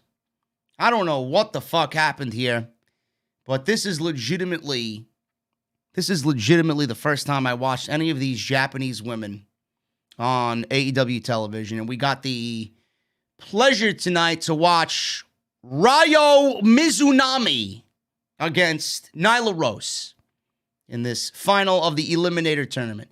Now, I know you watched the Thunder Rosa Nyla Rose match. I watched a little bit of it. Please tell me and everybody else in the chat here what you thought of that match between Thunder Rosa and Nyla Rose before we get into this Ryo Mizunami match with Nyla Rose. Best match of Nyla Rose's career. Why do you say that? The match flowed. The match made sense. They booked it very well. And Thunder Rosa sold her ass off for Nyla Rose. Okay. Loved it. It was and I mean, again, and it started to bridge the gap for me and kind of makes sense. I mean, Britt Baker had the best match of her career versus Nyla Rose. Thunder Rosa versus Thunder Rosa. Thunder Rosa had the best match for Nyla Rose in her match as well. I'm seeing a common denominator, man. I mean, I don't know why they are putting Thunder Rosa on TV every week, putting her in high profile feuds, putting her in title matches, putting her in tournaments, and she has L's to show for it all. She's on TV enough to be built. She's on TV enough to be built up to be the top contender for every title, but she's hot and cold. I don't know what the fuck they're doing with it. She was in stories of Britt Baker. She was in stories going into this tournament. Nyla Rose was in nothing, and she came out on top on this end just to lose it. I don't get it. I don't know. Listen. I was gonna get there. I don't understand this creative process here. Nyla Rose, you tell me that Nyla Rose had her best in-ring professional wrestling match with Thunder Rosa. Yeah. And then we watched Dynamite tonight, and Nyla Rose, who should have won this match tonight, goes into this after beating Thunder Rosa to ultimately lose to Ryo Mizunami on Dynamite. Now, again, you could love the Joshis. You could love the women wrestlers over there in Japan. That's fine. But I don't see how Ryo Mizunami winning this match makes any creative sense. And Jesse, I love Kenny Omega. I think Kenny Omega is fucking phenomenal at what he does. He's easily at the top of his game right now. Maybe the best wrestler in the world. It's a very subjective thing, whether you like Kenny Omega or Okada or AJ Styles or what Roman Reigns is doing, whoever the fuck you guys think is number one, argue amongst yourselves. He's amazing. Definitely top 5, no question. But we all know that Omega is a mastermind behind the handling and the booking of the women's division. Is Kenny Omega going to be the downfall of the women's division because of his love for Joshi wrestling? And I mean that in a way because of what we've seen tonight with his creative booking. Why did Ryo Mizunami defeat Nyla Rose when Nyla Rose should have been built up after taking such a large hiatus off of television, up as the native beast, get her back in that role that she was given early on in this women's division, to go against Shida, possibly take the title off of Shida. I think it's about time we take that title off of her. I think it needs to be in the hands of somebody else. And that would have done a lot to correct the mishandling of Nyla Rose. But instead, we see somebody that the general audience watching this show clearly doesn't know. I doubt they give a fuck about Ryo Mizunami. And there's just nothing there for me to look into Sunday's show and say, hey, I can't wait to watch this women's match. I think I'm going to use this match as a fucking, kitchen break, throw some mozzarella sticks in the fucking air fryer, and boom, goodbye. I just don't see it. I don't understand this. We're right back to square one. This outcome is backwards in what we need to do for this women's division. Thunder Rosa should have won this fucking tournament. No question. If this was the outcome, Thunder Rosa should have won this tournament, and she should have beat Shida. I don't give a fuck who she's contracted by. I don't give a shit. There's a working agreement here with everybody. Thunder Rosa should have been given the green light to beat Shida and get that women's championship, because that's the type of woman that we need at the top of this division. Ryo Mizunami is not going to do anything with Shida but give us a good match, a Joshi hard-hitting match, and then at the end of that, who gives a shit? Yeah. There's no growth there. No, man, I don't get it. I don't get it. It feels like we're right back in the exact same spot we were a year ago when we were trying to establish this division. They're right back in the same. You know why Kenny Omega chose Ryo Mizunami to win this? Because she looks like the female Okada. Yeah, she does look like Okada. I mean, it looks like it could be Okada's sister. I thought the same. That's why she won the fucking tournament. It was fucking Okada out here, man, with the same robe and everything. What am I watching here?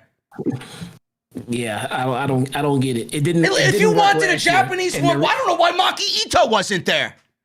No, yeah, it didn't work. She was the most fucking charismatic in the entire tournament. Nope.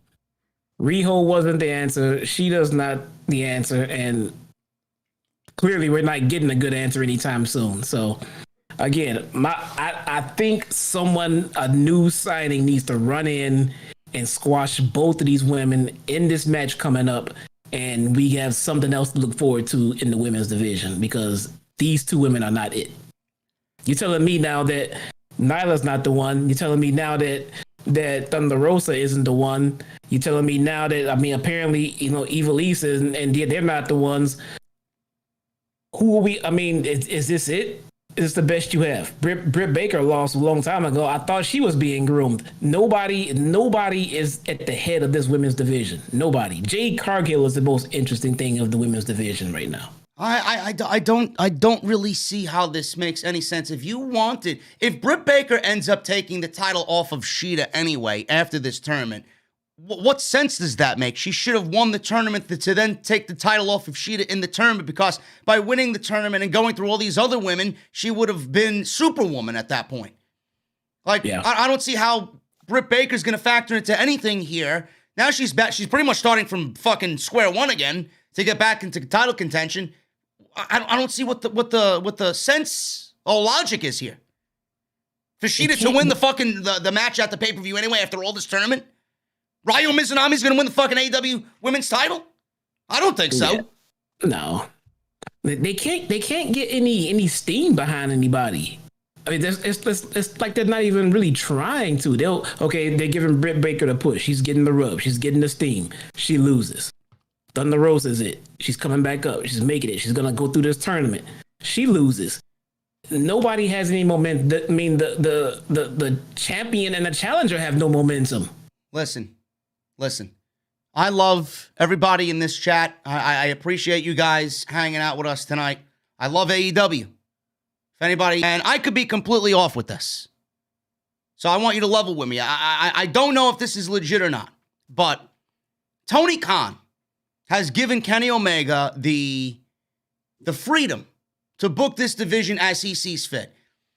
Jesse, this is a situation where Tony Khan has to be a promoter and a head creative booker and not a friend or a buddy to Kenny Omega, because clearly this is not working. This is not working.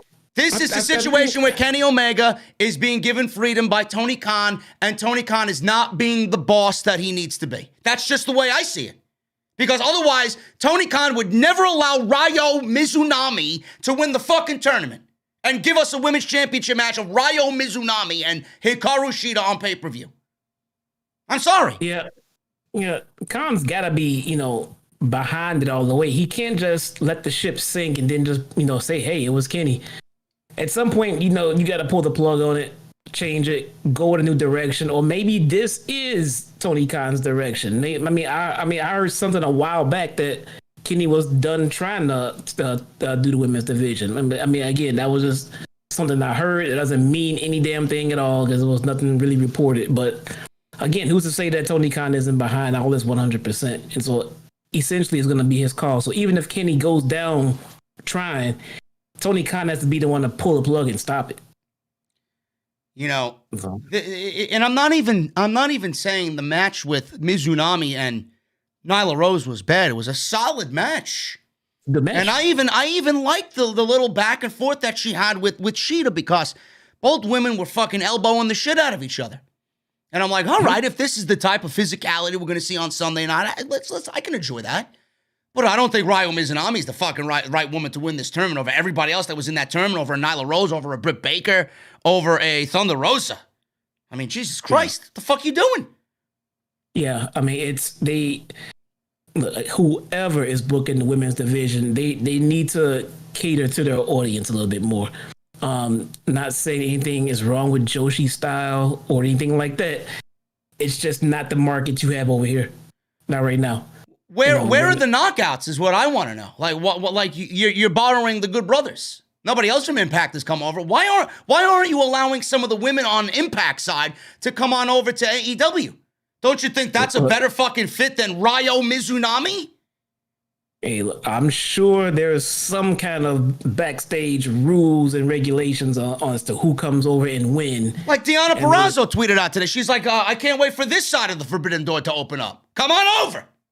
Everybody has to wait. It all has to come in tiers. You don't just want to open a door and everybody goes shoving their way fucking through it. It'll be too many moving parts. It'll be hard to keep up with who's from where, who signed to who, when does they go. Look, slowly. This part I do like. It's not, okay, the doors are open, merge all companies, everybody just run on in. Slowly. The first jump over we get was Kenta. Then we get the Good Brother. I mean, slowly but surely. I'm sure we'll get to the knockouts, but even still, man, you just can't bring in a whole nother division from a whole nother company and then call it yours. You have to do something to build your own. Otherwise, the just knockout division just come out and just take over AEW. Well, listen, like I said, this was a solid match. I'm not even saying the match wasn't bad. It was good. Just not my cup of tea here. Mizunami avoided a beast bomb and then landed an exploded suplex on Nyla Rose.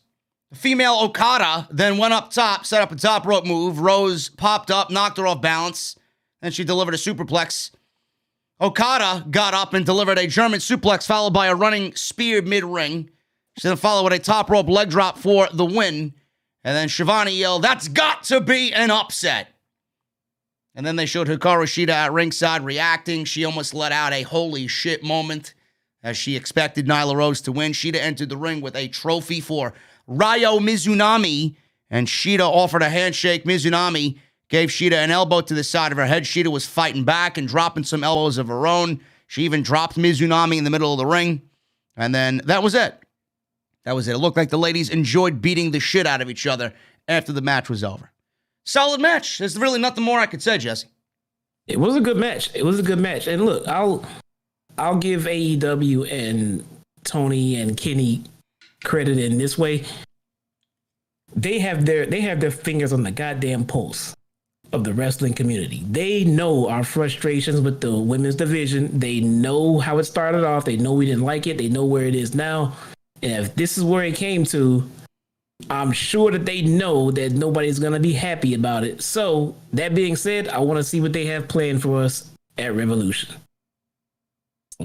Just set up, just fucking square away who's in the division and who's not. Why you got to go out to Japan and bring all these women in that are never going to end up with AEW in the long run, and just use them for whatever value that they have for the females? It doesn't really give off the proper presentation to me. It's almost as if AEW doesn't trust who they have in their own division and they have to go outsource somebody else's division. Yeah. Another fucking country. Basically, yeah. I don't know. It's not the answer. So again, I want to see what they have planned for us, because this isn't the answer. It wasn't the answer, and I think they know that. Tony Khan needs to be a boss. I want to see what they have planned. That's what needs to be at the end of the fucking day. Tony Khan needs to be a boss and less of a friend. Yeah. Tony Schiavone interviewed Jesse's second favorite wrestler, Sting. Sting made his entrance. He said it did not tickle when Brian Cage powerbombed him through the ring. He said what it did was shake off all that excess ring rust. He said he feels like he's ready for a street fight now. He was then interrupted by Ricky Starks. He says he was shown something he hadn't seen before. He said he is man enough to admit he saw fire in Sting last week. He says he's man enough to acknowledge that Sting's still got it. So Starks gets in the ring and said Sting is still no icon, though. Slapped Sting in the face. Sting beat up Starks, bumped him all over the ring, ripped his shirt off, gave him a Stinger splash in the corner, gave him a Scorpion Deathlock middle of the ring. Starks was tapping out. And all of a sudden, Powerhouse Will Hobbs ran out from the stage right and ran out, dragged Starks to safety from the ring. Hook, Taz's son, got in the ring, gave Sting a chokehold. Cage then came in from behind, attacked Sting, set up for another powerbomb. Darby Allin ran out to his music, which is fucking ridiculous because it just sounds ridiculous. Ricky Starks came out to cut a promo on Sting with no theme music, and Darby has the first couple of chugs of his guitar riff come out on the PA, and then he's got to come out and interfere with the fucking the theme music. I hate it. I really do. It just looks stupid. Why don't you just run out there with the fucking skateboard and let the crowd go crazy? I don't know. Maybe he is. He's running through fucking Gorilla. Fucking his theme music playing for us. Sounds fucking ridiculous. Dun dun dun dun dun dun dun dun dun dun, and then he comes out, and that's all you hear. They saw him running down the hall, and they said, "Oh shit, here comes Darby. Hit the button." Jesus Christ! Just come out with the fucking skateboard and kick ass. You don't need your theme music playing. We don't know who it is if they don't play the theme music. Well, I know who it is. No, just. So Darby came in. Cage looked kind of foolish. He was just standing around. And Cage, his jeans were falling off. Darby went to the top rope. Shotgun dropkick. Sting held him in place. Team Taz retreated on the stage, yelled back at Sting as Sting was yelling back at them. Jesse, I will say this, man. At the pay-per-view on Sunday night, this needs to be over. Done. Yeah, I'm tired Never of this. want to see these guys in the ring ever again. Yeah, this is getting lame. I'm trying to figure out why 5 grown men ran from 2. I don't know. 4. Listen, man, Sting in his younger. baseball bat. Listen, bro, that's like an additional 4 guys. 4 of them way younger. 2 of them the biggest dudes in the company. And they ran away from... Brian Cage is like 4 guys in himself. And you add Powerhouse Will Hobbs, it's like fucking 10 guys. They all retreated. Not a good look. Well, I guess we know what the outcome of the match is going to be on Sunday night. Right? Something I hope somebody cares about because I'm starting to care less and less. Well, listen, Sting still got it. He's able to go. They're going to hide his deficiencies here in the street fight. Looking forward to it, but after Sunday night, this shit's got to be over. What Sting does with Darby after he moves on from Team Taz, I don't know. I have no idea. Yeah, I don't know. I think they've definitely outstayed their welcome in this one, though. Dark Order, number 10. He came out with -1 versus Max Caster. This was a Revolution ladder match qualifier. Caster wins in 8 minutes. Number 10 made a comeback after Caster was beating him down through a commercial break. He slingshot, or speared. He speared Caster, did number 10 for a near fall. Jack Evans. Not Sean Spears this time. Jack Evans. This is where Jack Evans came out. Popped out from underneath the ring. He took Max Caster's boombox and hit number 10 in the head with it as he was laying on the ropes. Caster then made the cover. Matt Hardy comes out, gives Jack Evans an envelope that says $4,200 cash. So Matt Hardy has promised to take out all members of the Dark Order because of what Adam Page has done to him leading into this match on Sunday night. Was this the right decision, Jesse? Max Caster, half of the Acclaimed in this ladder match. Should it have been number 10 in this ladder match getting the win here tonight? Number 10? No. No? Nah. But Max Caster? No. I mean, look, I don't know what's going on with Bowens. I mean, is he out? Is he hurt? Well, they didn't mention him. They didn't mention him. I mean, if he's out, if he's going to be out for a little bit and he's hurt and they got to get Caster into some single stuff, then absolutely, sure. But if the team is still good to go, active and rolling, I don't know why he's in this spot. But again, if Bowens is out, then it makes sense. If not, because they have to put him somewhere. They got to keep him on TV. The guy's too entertaining and not. Even though he's one of Lashley's sisters. Shh, don't tell anybody. Remember that, Bobby Lashley. Yes.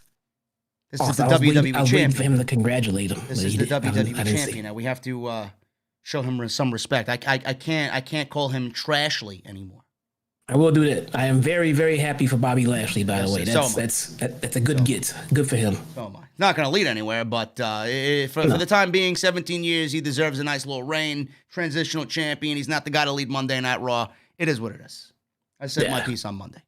Scorpio Sky, Jesse, he was on commentary this match. There's a reason why he's been absent from Dynamite lately, and Scorpio Sky is in this ladder match on Sunday night as they challenge 5 other guys, or he challenges 5 other guys, I should say, for the Face of Revolution ladder match at Revolution TNT title shot on the line against Darby Allin. Meltzer reported that Sky has been missing the last couple weeks, and he's been dealing with a torn meniscus, which he's currently returning from. So that's what the consensus is there on Scorpio Sky. A torn meniscus and going into a ladder match doesn't sound like a good recipe.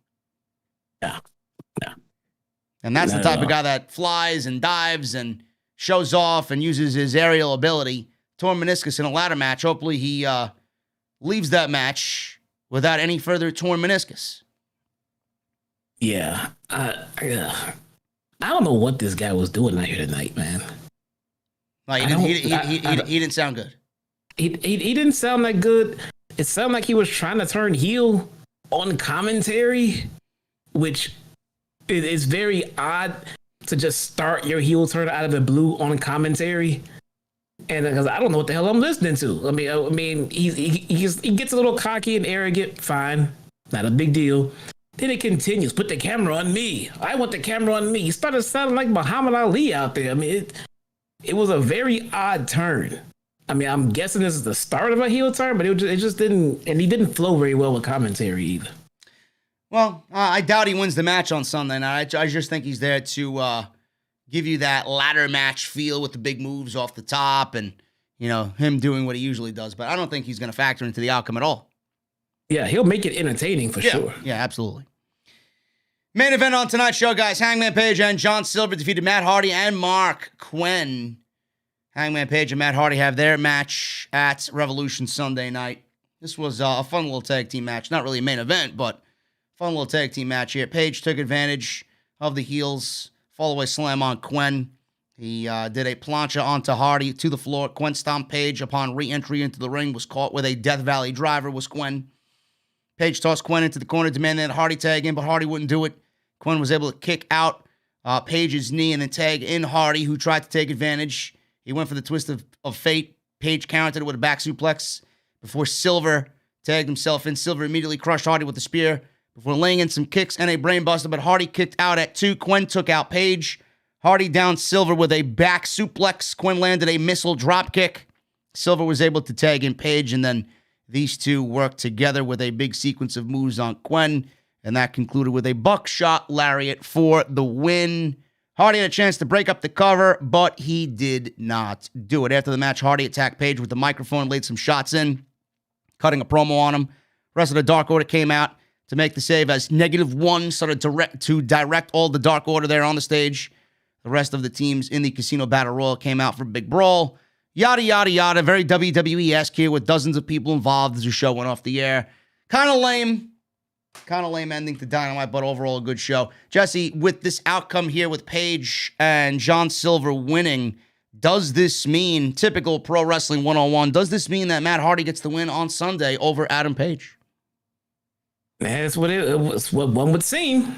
You know, that's the way they're leading us. But some of those rules, some of those Carney booking rules kind of go out of the window with AEW because they're filled with people who know that we're thinking it. Yeah. So that's what I do like about that part. So it's still a little bit unpredictable because they know what we're thinking. They know the go home angle that we've seen. They know that we're gonna think one way come the show. So now there's that variable there. So now I couldn't call it. To be honest. But if I had to pick one, I would say Hangman probably doesn't want to lose right now. He can take a loss because he's still trying to figure out where he's gonna be. You know, especially if he's going to turn heel at some point, then he can take a loss here and get frustrated about said loss. But I don't know where they're going to go. I'm hoping he joins Dark Order, but now, he's flirted with them so much. Now it seems like a turn should come from it. Yeah, we'll see what happens, man. I'm still interested in what Page is doing, but I don't know. I feel like he's got no momentum. This is the same thing we talked about the last couple of weeks. He's just got no momentum. He needs to win, as far as I'm concerned. Yeah, I think they're still setting up his gimmick for where they want him to land. Like, they still don't have a solid direction. They probably know, but they have not established that solid direction for him yet. So yeah, he does seem like he's kind of just wandering aimlessly at this point. Yeah. Anyway, guys, that is the end of the actual review here on the Dynamite Post Show. This is Off the Script. Thank you guys so very much for joining me. Before we get into the Super Chats, Jesse, I have a 2-minute clip of what we got coming up on the CNC, coming up on Saturday, 1 p.m. We got Ortiz of Proud and Powerful on the CNC, and I am very lucky that my boy Hodge got me a nice little clip to show you guys exclusively on the stream today. So I'm going to play that right now. If you guys want to hang tight, we're going to go over the Super Chats, but this is the newest clip coming Saturday, 1 p.m., This Saturday, 1 p.m., we got Ortiz on Critiques and Connoisseurs. Listen to this, watch this, guys, and I'll be right back with Jesse with the Super Chats. Welcome back, ladies and gentlemen. This is episode number 2 of Critiques and Connoisseurs. I am JD. I am Big Hodge. And today we're going to be talking about Screwball Peanut Butter Whiskey. This is a very unique liquor. Very unique liquor. And one of my personal favorites, which you, in fact, my friend, have turned me on to, and now I'm absolutely addicted to it. Oh, bro. Talking about fulfilling the sweet tooth. Absolutely. That's what this is. I mean, you're talking to a peanut butter fanatic and myself, so you're going to put that in spirit form. I mean, speaking my language. I'm feeling the spirits, brother. Let's do it. Well, this actually first came about from Stephen Yang. Stephen Yang and his wife actually mixed peanut butter and whiskey as their own personal thing. And he loves whiskey, she loves peanut butter. They infused it and said, wow, this is amazing. It got incredibly popular in the Southern California region. And now you see Screwball Peanut Butter Whiskey. This is Ocean Beach's finest as they went ahead and they infused the flavors of peanut butter and whiskey, and they called it a great tag team. But since we're speaking about tag teams, mentioning tag teams, we have here a special guest. We have AEW's own one half of Proud and Powerful and a stablemate of the Inner Circle. We have here Ortiz. Ortiz, my brother. Yes, yes. I feel like there should be some music or something. You add it in post? We'll do it in post. We'll do it in post. We keep it rolling. dance to it. So what we got is this bad boy here. So this is what we're gonna be sipping. Have you ever sipped this before? No, not that particular peanut butter whiskey. I don't think I've had peanut butter whiskey, Brother. per se. I can't think. I've drank a lot of whiskey though. A lot of whiskey. Yeah, you've been wanting to put me on to some liqueurs and some beers also. Just a little bit, just a little bit.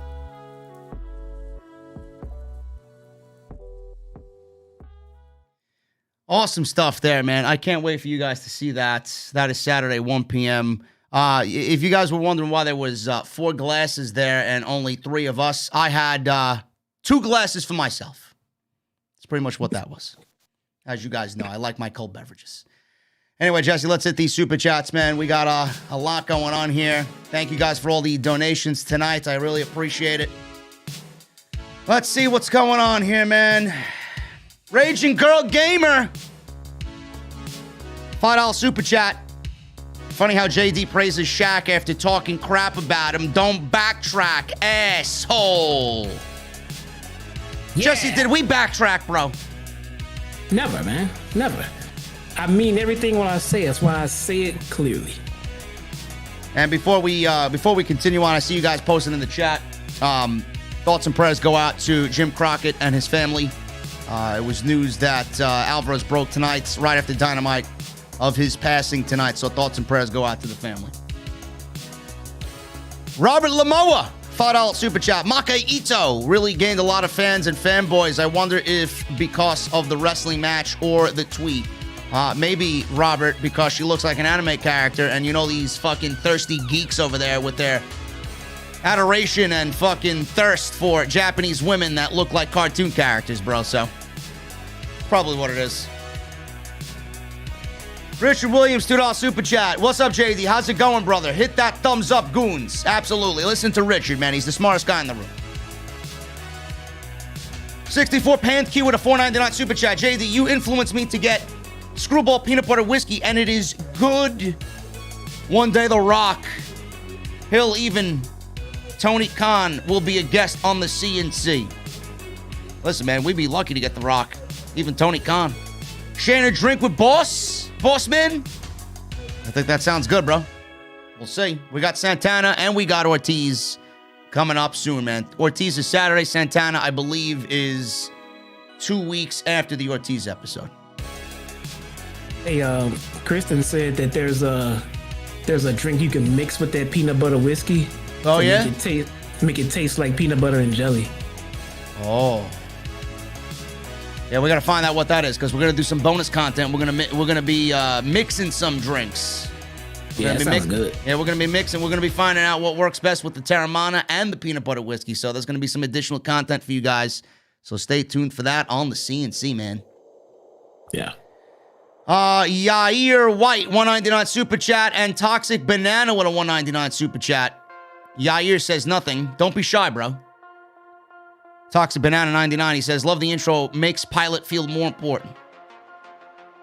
The intro was awesome. If you guys don't love the intro, I don't know what to tell you, man. Oh, but the intro is too long. As if the skip button doesn't exist. Or the fast forward button or option doesn't exist for you guys. Shut up and do what we want. Listen, bro. Cut the shit, okay? Unbelievable. I'm gonna have Thunder Rosa take out her anger for losing this tournament on you, bro. All she is a DM away, man. Yeah, we gotta get Thunder Rosa on the CNC. Hologram said is Chambord. Who? What? Chambord. Hologram. Oh, peanut butter whiskey and Chambord. Huh. Maybe. We gotta get Thunder Rosa on the CNC, bro. What do you think Thunder Rosa likes to drink? I envision her as a nice fine wine. Could be. Could be. You know, she's into her Puerto Rican heritage. Maybe some rum? Maybe she likes rum. We'll see. Yeah. Listen, Hodge, we gotta hit up Thunder Rosa, bro. Get her on the show next time she's in New York. Jacob Donnelly with a $5 super chat. Any idea who the mystery participant in the ladder match could be? My guess is Ethan Page. He's not a Hall of Famer, bro. Ethan Page is not a Hall of Famer. I don't know who it could be, man.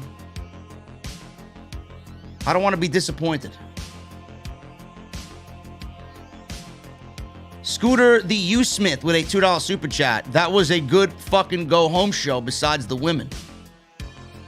She's not Puerto Rican. I thought she was Puerto Rican. Oh, she's Mexican, man. Mexican? I thought she was Puerto Rican. Listen, bro, that's another list of offenses. Seriously. What's wrong with you, bro? Oh my goodness, man. I love Thunder Rosa. I have a Puerto Rican friend. I call him Mexican all the time. She hates me for it. Hates me. It's so offensive to them.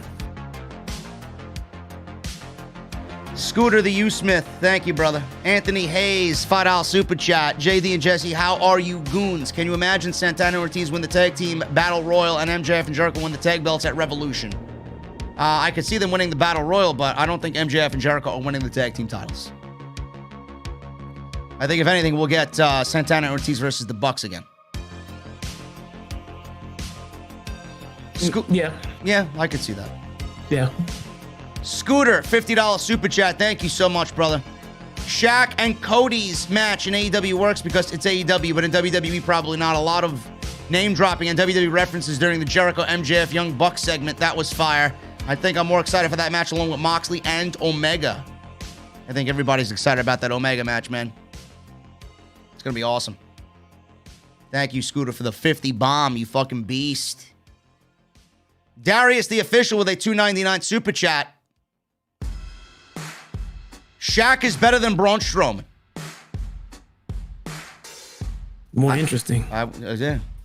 Shaq is more original than Braun Strowman. How sad is that? Phil with a $19.99 super chat. I can admit when I'm wrong. Cargill has it, and Shaq did very well for what he was meant to do. What a table spot. It was a great go-home show for the final stop on the road to Revolution. Revolution will be an amazing show. Phil, thank you, brother, for the $20 super chat. I'm excited about Revolution. I think it's going to kick ass. We'll see what happens. Jesse will be watching it intently, as will I. Everybody's shitting on Jesse in the chat now about the Day of the Dead face paint, and Mr. Cake says, bro, she carries the Mexican flag. What? Listen, man, Jesse's digging his own fucking grave over here. The Day of the Dead, Jesse's going to be a part of them in a little bit. Keeps talking shit on Thunder Rosa. Listen, I don't understand you, man. Fucking misrepresenting Thunder Rosa, always making fun of Britt Baker. My boy Lee Johnson's not a good wrestler. I mean, what am I going to do with you? How many times have I told you people I am not fucking scared of Thunder Rosa? You keep, I'm telling you, man. I'm telling you, man. Look, dude, I gotta finish with fucking Edgar first, then I'll get to Thunder Rosa. I'll leave Edgar alone, okay? No, fuck Edgar, man. No. Edgar's a VIP here. Fuck Edgar. What are you talking about? Nah, fuck Edgar. Get that. I should ban him right now. Why not? Michael Raymond with a $5 super chat. Yo, JD, the legend level acquisition is Wyndham Rotunda. WWE took his character and destroyed it before his eyes. He's been off TV for almost 90 days. Bro, The Fiend is not leaving WWE, okay? Give me a break. He's going to come back with a new colorful mask on, bro. And everybody's going to say, oh, look, he's different. Yeah, sure thing. He's different in what way? You got a new mask on sale at the Halloween shop? He ran a little bit faster. Is he going to incorporate fire into his entrance now because he got burned? Can't wait to see that WrestleMania match fucking shit up the show. Rick O'Shea, NXT goes to Tuesday. I'm still watching Impact. $1.99 super chat. That's all you, bro. Impact has its loyalists. I will not be watching Impact. Nah. Impact will make me no money, bro. NXT on Tuesday night is where it's at. Michael Raymond says, I too will be watching Impact. So we got Rick O'Shea and Michael Raymond with $2 super chats saying they'll watch Impact Wrestling. Good for you, bro. As long as you guys don't have Josh Matthews on commentary sounding constipated. Oh my honey kicks on. No. No. Scooter the U-Smith with a $10 super chat. By the way, brothers, my other channel, Ulysses Scooter Smith, for the U Entertainment, not letting me donate super chats to you, but I'm not blocked and able to do everything else but super chat. Can y'all help me out? I don't know, man. That might be a YouTube thing. Might be a YouTube thing, bro, but we appreciate you. Finding ways to donate when your other account isn't allowed to because of YouTube. Nero in the chat, you bringing NXT back. When it goes to Tuesdays, Nero, yes, I will. Mr. Cake with a $5 super chat. NXT is now in the I hope it's better than Raw spot, once filled by SmackDown Live. Bro, it's going to be better than Monday Night Raw every single week. The fucking shits that I take after my lunch every day is better than Raw. When NXT starts outdrawing Raw, they're going to move it again. Nickname My with a $5 UK. Nyla Rose has no business in a wrestling ring. If you get outperformed by Sting, Tully, and Shaq and botch half your moves in a match, my hole. Nyla Rose is not that bad, bro. Jesse just said something with Nyla Rose tonight. Jesse said that she had a match with Thunder Rosa that was the highlight of her career. But that also goes to show you how good Thunder Rosa is. Did she botch through a match and I saw something different tonight? What happened there? I don't know, man. Nickname My is just not a fan of Nyla Rose. Sorry, bro. Fair enough. It's fine, but we'll make up shit. Paul Wu with a $5 super chat. Hope you're doing well today, JD. Props for Shaq taking that huge bump. Here's your cup of coffee for tomorrow. Please call me a goon. Paul Wu, you fucking goon. Thank you so much, bro. I'll call you a goon for a $5 super chat, but when you donate $200, I'm not calling you a fucking goon. Alexander with a $5 super chat. Do you think Big Show said evolution instead of revolution on purpose because Batista is going to sign? I did pick that up, and I did not make that correlation until you just mentioned it, which kind of goes with what Jesse said. We could be seeing Batista come on in. Tell you, man. That would shake things up bigger than Big Show did. Are you kidding me? That's a make Vince McMahon lose sleep for fucking 6 weeks type of move. It puts Vince in such a weird predicament because with WrestleMania coming up, what do you do? You've already advertised them. What do you do? I don't know. I can't see Batista just going out and just fucking Vince McMahon like that. I don't know. Fucking not only Vince McMahon, but Triple H too. Yeah, who was it that just showed up on WWE, then went to AEW like the next week? It's a Big Show. Was it? No, I thought it was somebody else other than Big Show. A little while back. I don't know. It'll come to me, but yeah, Big Show wasn't the first one. I think it was shit. Who was it? I don't know. It'll come to me. But somebody else was just on WWE TV and then popped up on AEW. I'm telling you, man, if Batista shows up on Revolution, bro, I think Vince got one foot in the fucking grave. I really do. He'd be so pissed, dude. He'd be so pissed. Alexander, thank you for the $5 super chat. We could definitely see that. Thanks for the pinpointing of that evolution instead of revolution.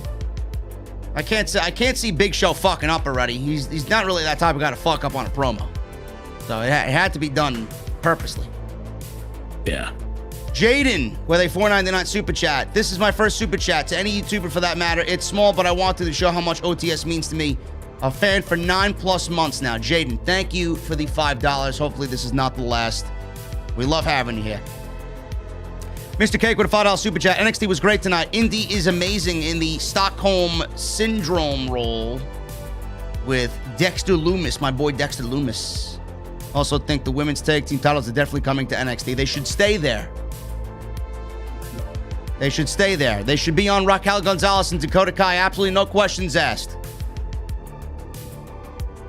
George Isaac with a $50 bomb. JD, Jesse, you guys are great together. I have a question for you guys. Who do you think is a better heel, Roman or The Rock? Forgive me if you think this is a stupid question. Bro. Not a stupid question. Nothing. There's no such thing as a stupid question. But Rock. It's actually, I was like, go ahead. I was gonna say Rock is a better heel than Roman. Yeah, I was gonna say it's actually very debatable. It is very debatable. It's actually a really good question, but I would also go ahead and say The Rock. I mean, just because of the longevity of it. Roman's been heel for less than a year. So yeah, I was gonna say this. I was gonna say something similar. I'm gonna say Rock because of his seniority. Yeah, and the fact that how well he, and if nothing else, how well he plays both sides too. Because not only he's a great heel, he's a phenomenal babyface, which Roman failed miserably at. So. And they were also two different heels. Roman is all serious all the time. Rock is... He's more of an entertainer. He's exactly what I said on Critiques Gonna Sue. Rock, to me, was always more of an entertainer than he was a pro wrestler. He was very good at pro wrestling, but everything that he did resonated to me verbally on the microphone. He was just so much more of an entertainer, and that translated so well into wrestling, you know? Yeah. But, you know, he could be comical, he could be funny, he could, you know, be serious, but while being funny at the same time. Rock was always multi-dimensional. Roman is just very serious all the time, which I love.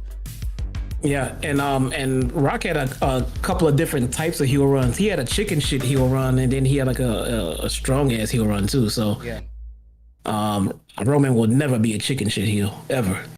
George, thank you for the $50, bro. Yeah, Jesse, again, I'm sorry to cut you off. No, go ahead. No, yeah, that was it. Yeah. George, thank you for the $50 super chat, man. Appreciate you. Mr. Cake, $2 super chat. They did it, so we stopped asking about NXT at WrestleMania. LOL. Well, we're not getting an NXT title match at WrestleMania now. I guess Cross is taking that title at TakeOver on Thursday. There you go. George Isaac with another $5 super chat. Sorry, forgot the A in my question. We got it, bro. We got you. It's been $5 to correct himself. That's pretty. That's quite the correction there, bro. Appreciate you. Yeah.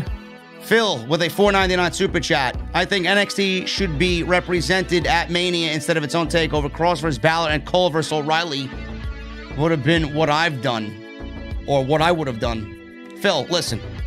Bruce Pritchard doesn't like black and gold, bro. He doesn't like NXT. You want Adam Cole in front of Bruce Pritchard? You want his fate sealed before he even makes the official jump? I'm glad they're not on NXT, on WrestleMania. Vince is never going to put NXT talent on his show, so they outshine his main roster talent. Never going to happen. Balor I could have seen because he was a main roster guy. And Cross, I mean, who's not going to love Cross with Scarlett coming out? Avery Watts with a $4.99 super chat. Don't be shy, bro. Nothing to be shy about here.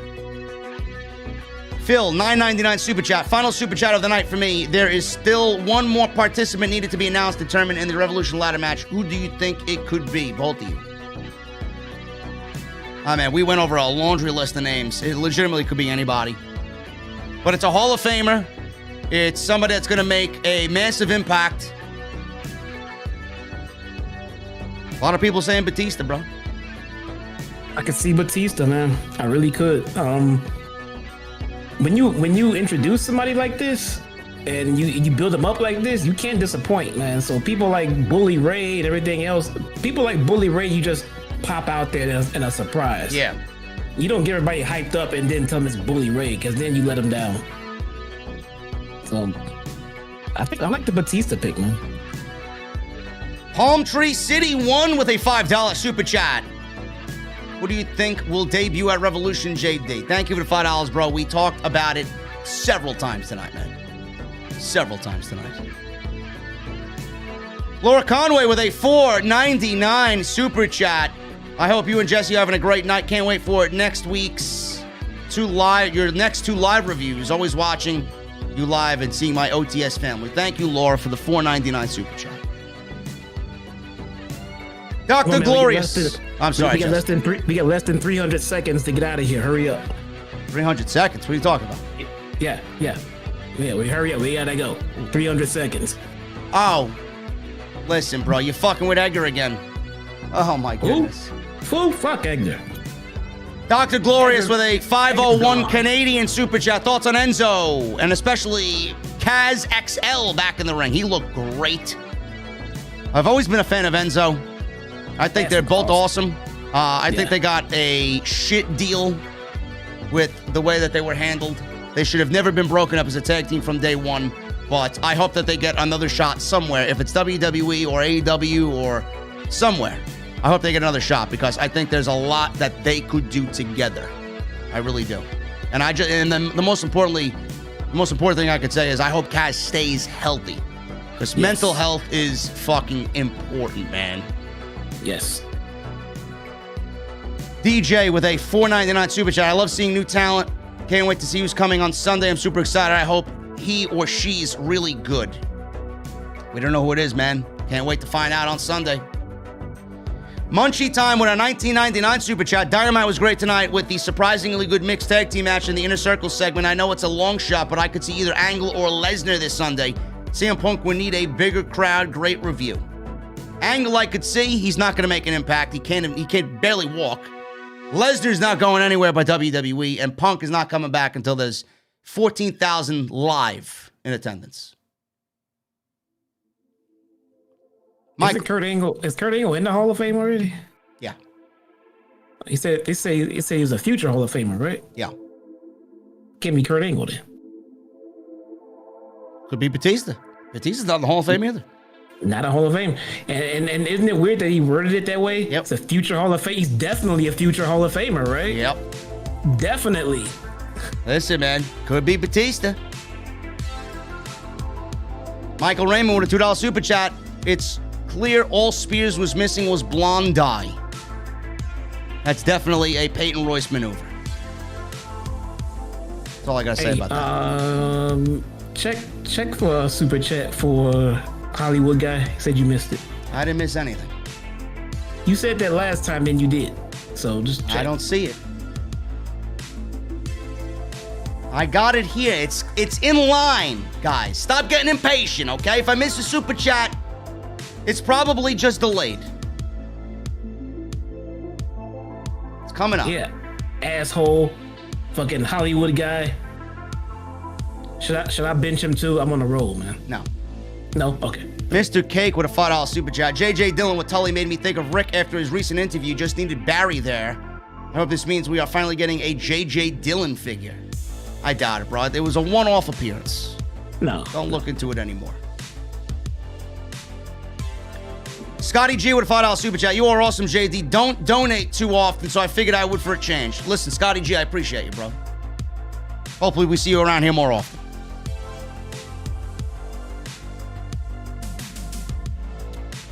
Cool Jags with a $2.99 super chat. I'm sorry, JD, but AEW's women's division sucks.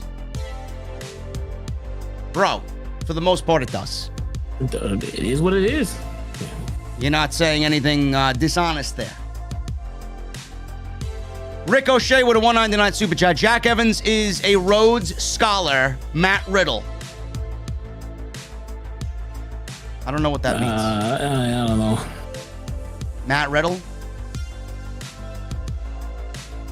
Mr. Cake with a $2 super chat. Jesse's gonna form his own horseman to beat up Edgar. Listen, bro, Jesse's got his own fucking problems with Thunder Rosa. I don't need a stable to kill Edgar at all.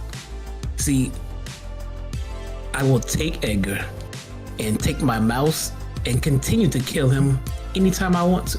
Murder. Oh, fuck, he's back. No. God damn it. We had 300 seconds, man. I'm sorry, man. People love us here. Ricochet with a $1.99 super chat. The Fourth Horseman is on Sun. They basically told you. That's great. I don't know. I could see that in theory, but I kind of want to see his son in the ring first. Yeah. No. Mr. Cake with a $5 super chat and a $2 super chat and a $2 super chat. So we got $9 super chat by Mr. Cake. He says, I always wanted all this on a modern Four Horsemen with FTR. I hope it's JD Drake because I've always wanted him to get his moment because he's a talented dude. Christian, Hall of Fame worthy because he's not in. AJ Lee is too focused on mental health stuff. JD Drake, guys, go check him out. Hollywood guy with a $5 super chat. Could the mystery guy be Hogan? He has ties with Sting and Big Show. Bro, Tony Khan is not bringing in Hulk Hogan to AEW. Come on. Who said that's your super chat, bro? Hulk Hogan?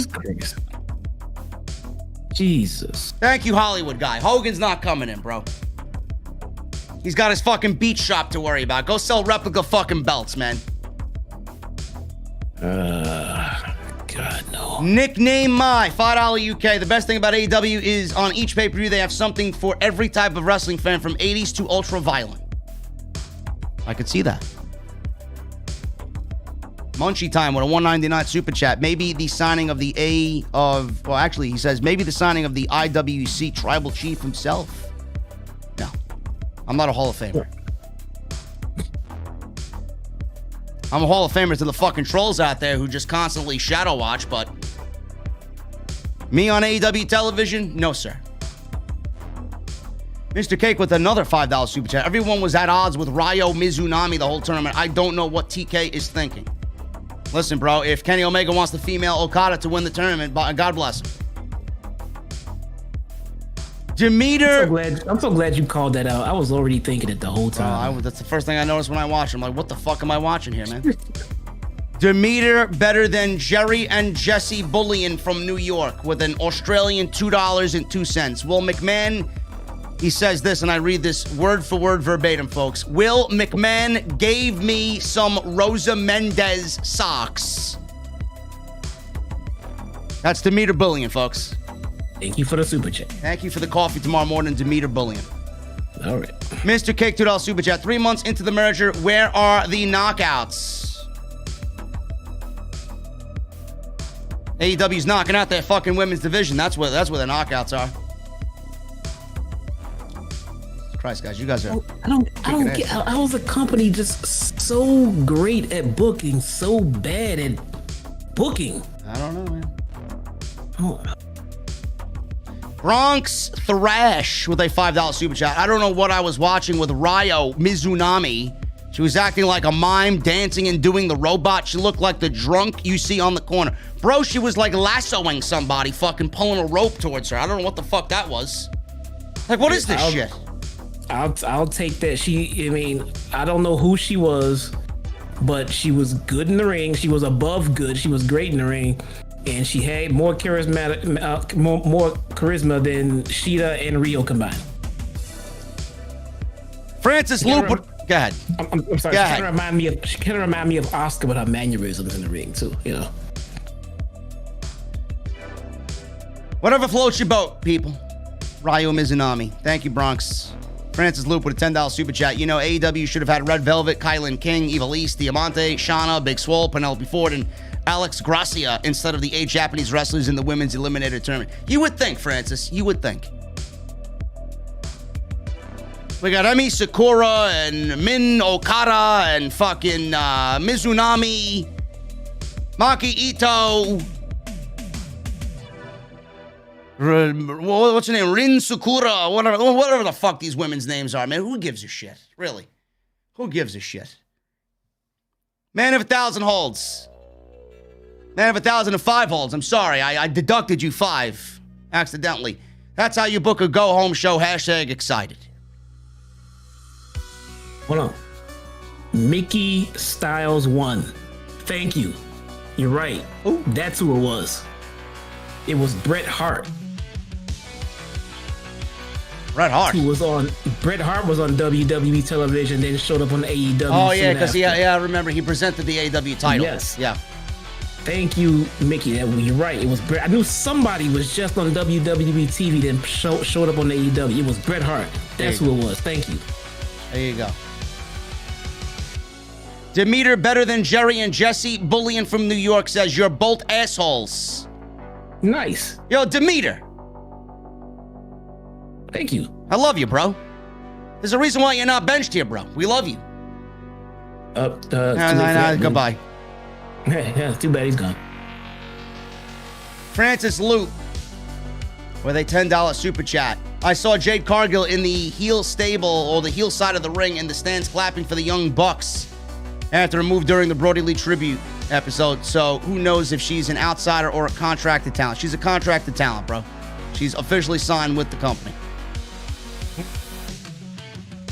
Chris with a $4.99 super chat. What's up, JD and the OTS fam? Love the OTS community. Did you hear about NXT move to Tuesday nights? Love to hear your thoughts on it on OTS. Chris, we talked about it tonight in the open of the show right at the top. I love it. NXT reviews are coming back in April. Dapper Pickle with a $5 super chat. Bro, don't be so fucking sour. What happened here? No comment. I love me some pickles. By themselves, though, not on sandwiches. Justin Striplin with a $4.99 super chat. Got a little teary-eyed when Shaq paid tribute to Brody Lee before hitting a nice powerbomb on Cody Rhodes. Great review as always. I did not see that. Did he pay tribute, Jesse? I don't know. I must have missed it. No, right before his powerbomb, he did Brody's salute.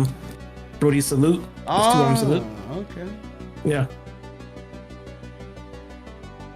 Dapper Pickle with a $5 super chat. Now he leaves a comment. I send money without sending a message. My bad, bro. Listen, bro. Thank you. Can't wait to see that Resident Evil Village stream with a cup of ice-cold Terramana, bro. You got it, man. I may even be drinking Terramana while I stream Resident Evil Village. Francis Loop with a $5 super chat. Saw the Billy and Chuck wedding from SmackDown 2002. Best WWE wedding ever. That's how you do brand warfare. Laying out the SmackDown GM. Wasn't a fan. Wasn't a fan, bro. The Phenomenal One, $5 super chat. Sup, JD and the Joshi lover and heel Jesse. Or JD, the Joshi lover and heel Jesse. I'm sorry. Do you guys think that Miro and Kip take the loss Sunday and Miro finally turns on Kip and goes after Darby? I fucking hope so. I legit do not care about Miro anymore. Yeah, me neither. No, not a single bit, man. I've given up. We need changes. Changes are needed, yeah. Cal L, $5 super chat. I like the intro. Great show as usual. I keep screwballs in my house here in Pittsburgh. It's delicious. It's fucking great, Cal L. I'm addicted to it. And I'm glad you like the intro. We got more coming. Edgar Estrada with a $20 super chat. Oh, it's Wednesday night, so you know what that means. JD is live, man. Thank you for being a shining light every week. Great Raw review. Listen to it at work. AEW Go Home Show is great. Love you. JD OTS for life. Hashtag Jesse sucks. Unbelievable. Why do you let this guy in the fucking chat, man? I might or might not have added that hashtag at the end. Let's see. Cal L, $5 super chat. Who's a better heel, JD or Jesse? JD, dude. Please. Like a fucking, people got fucking shrines of me in their room with fucking voodoo dolls, bro, set up. Fucking putting curses and hoaxes on me, bro. I'm the biggest baby face you know compared to that guy, man. Jesus Christ. Quintendo with a $5 super chat. Great review tonight, bros. I know I haven't been super chatting as much as I used to, but I'm always here live supporting you guys. Y'all the best. Quintendo, bro, listen, as long as you're here, man, that's all I care about. Thank you for the $5.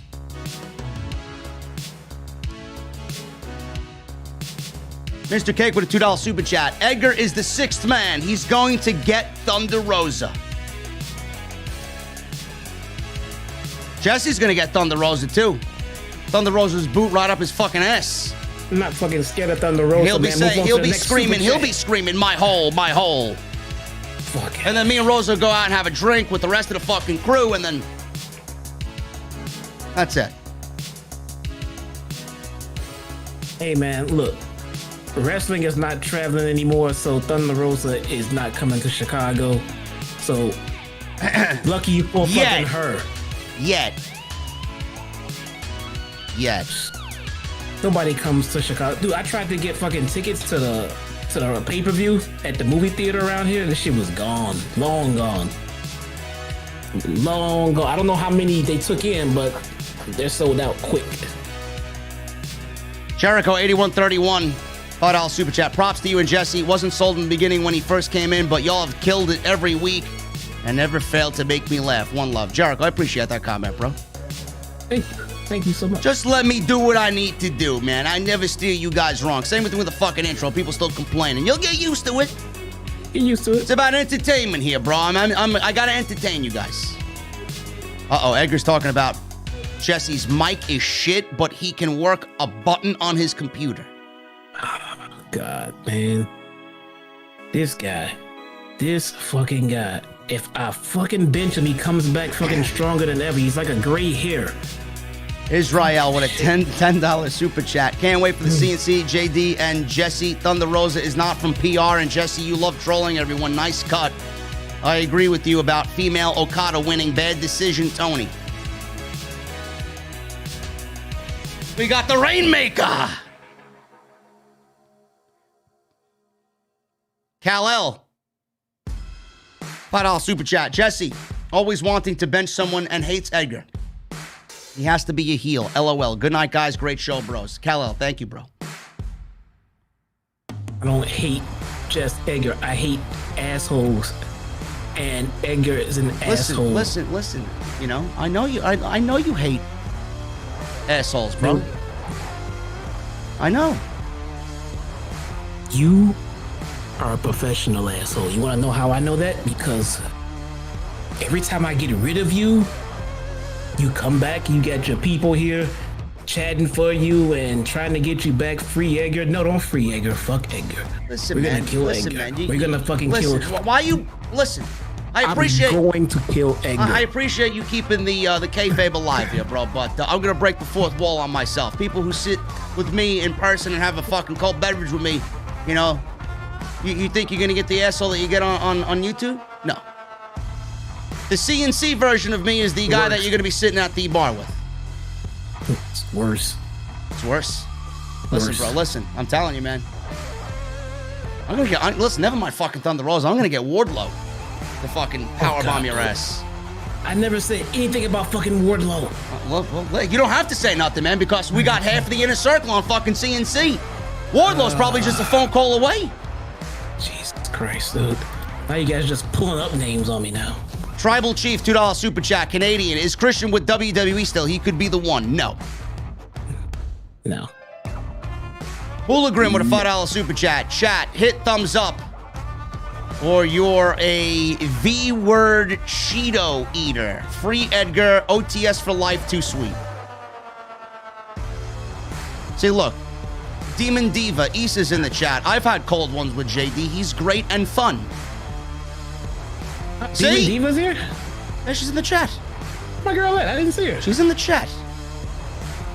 Demon Diva, what's up, girl? Kal-El, $5 super chat. I drive a truck for work.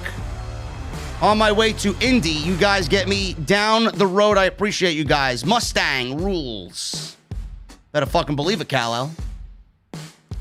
Mr. Cake, $2 super chat. Edgar is the sixth man. He's going to get Thunder Rosa. Thank you, Mr. Cake. Francisco, $5 super chat. What if it's AJ Lee? No, it's not. It's not AJ Lee. No. She's got to get authorization from Phil Brooks.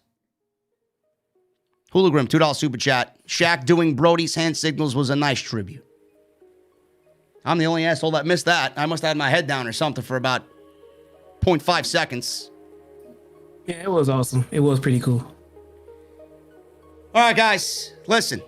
Tonight was a great review, a great breakdown. We talked about everything we needed to talk about before Revolution. Pilot's coming on. I got activities in Destiny to do. I don't know if you're going to be on, Jesse. Maybe we can run a Nightfall. I got 4 shadow prices earlier. Oh, nice. Yeah, they got double rewards today. Well, let's do it, man. Let's go.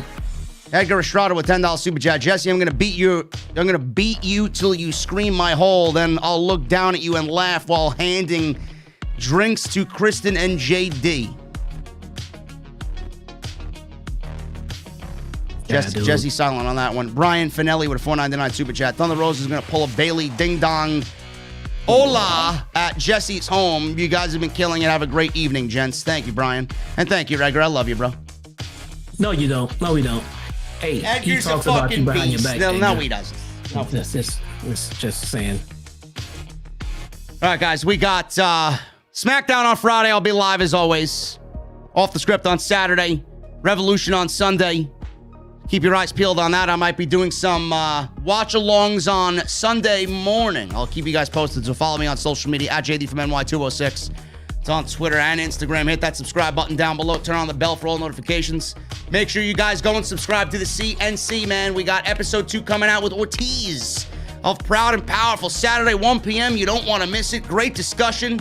Talks about what got him started, what gets Proud and Powerful ready before they go through the curtain, who they want to wrestle in AEW for those tag team titles, who they see as future opponents in AEW.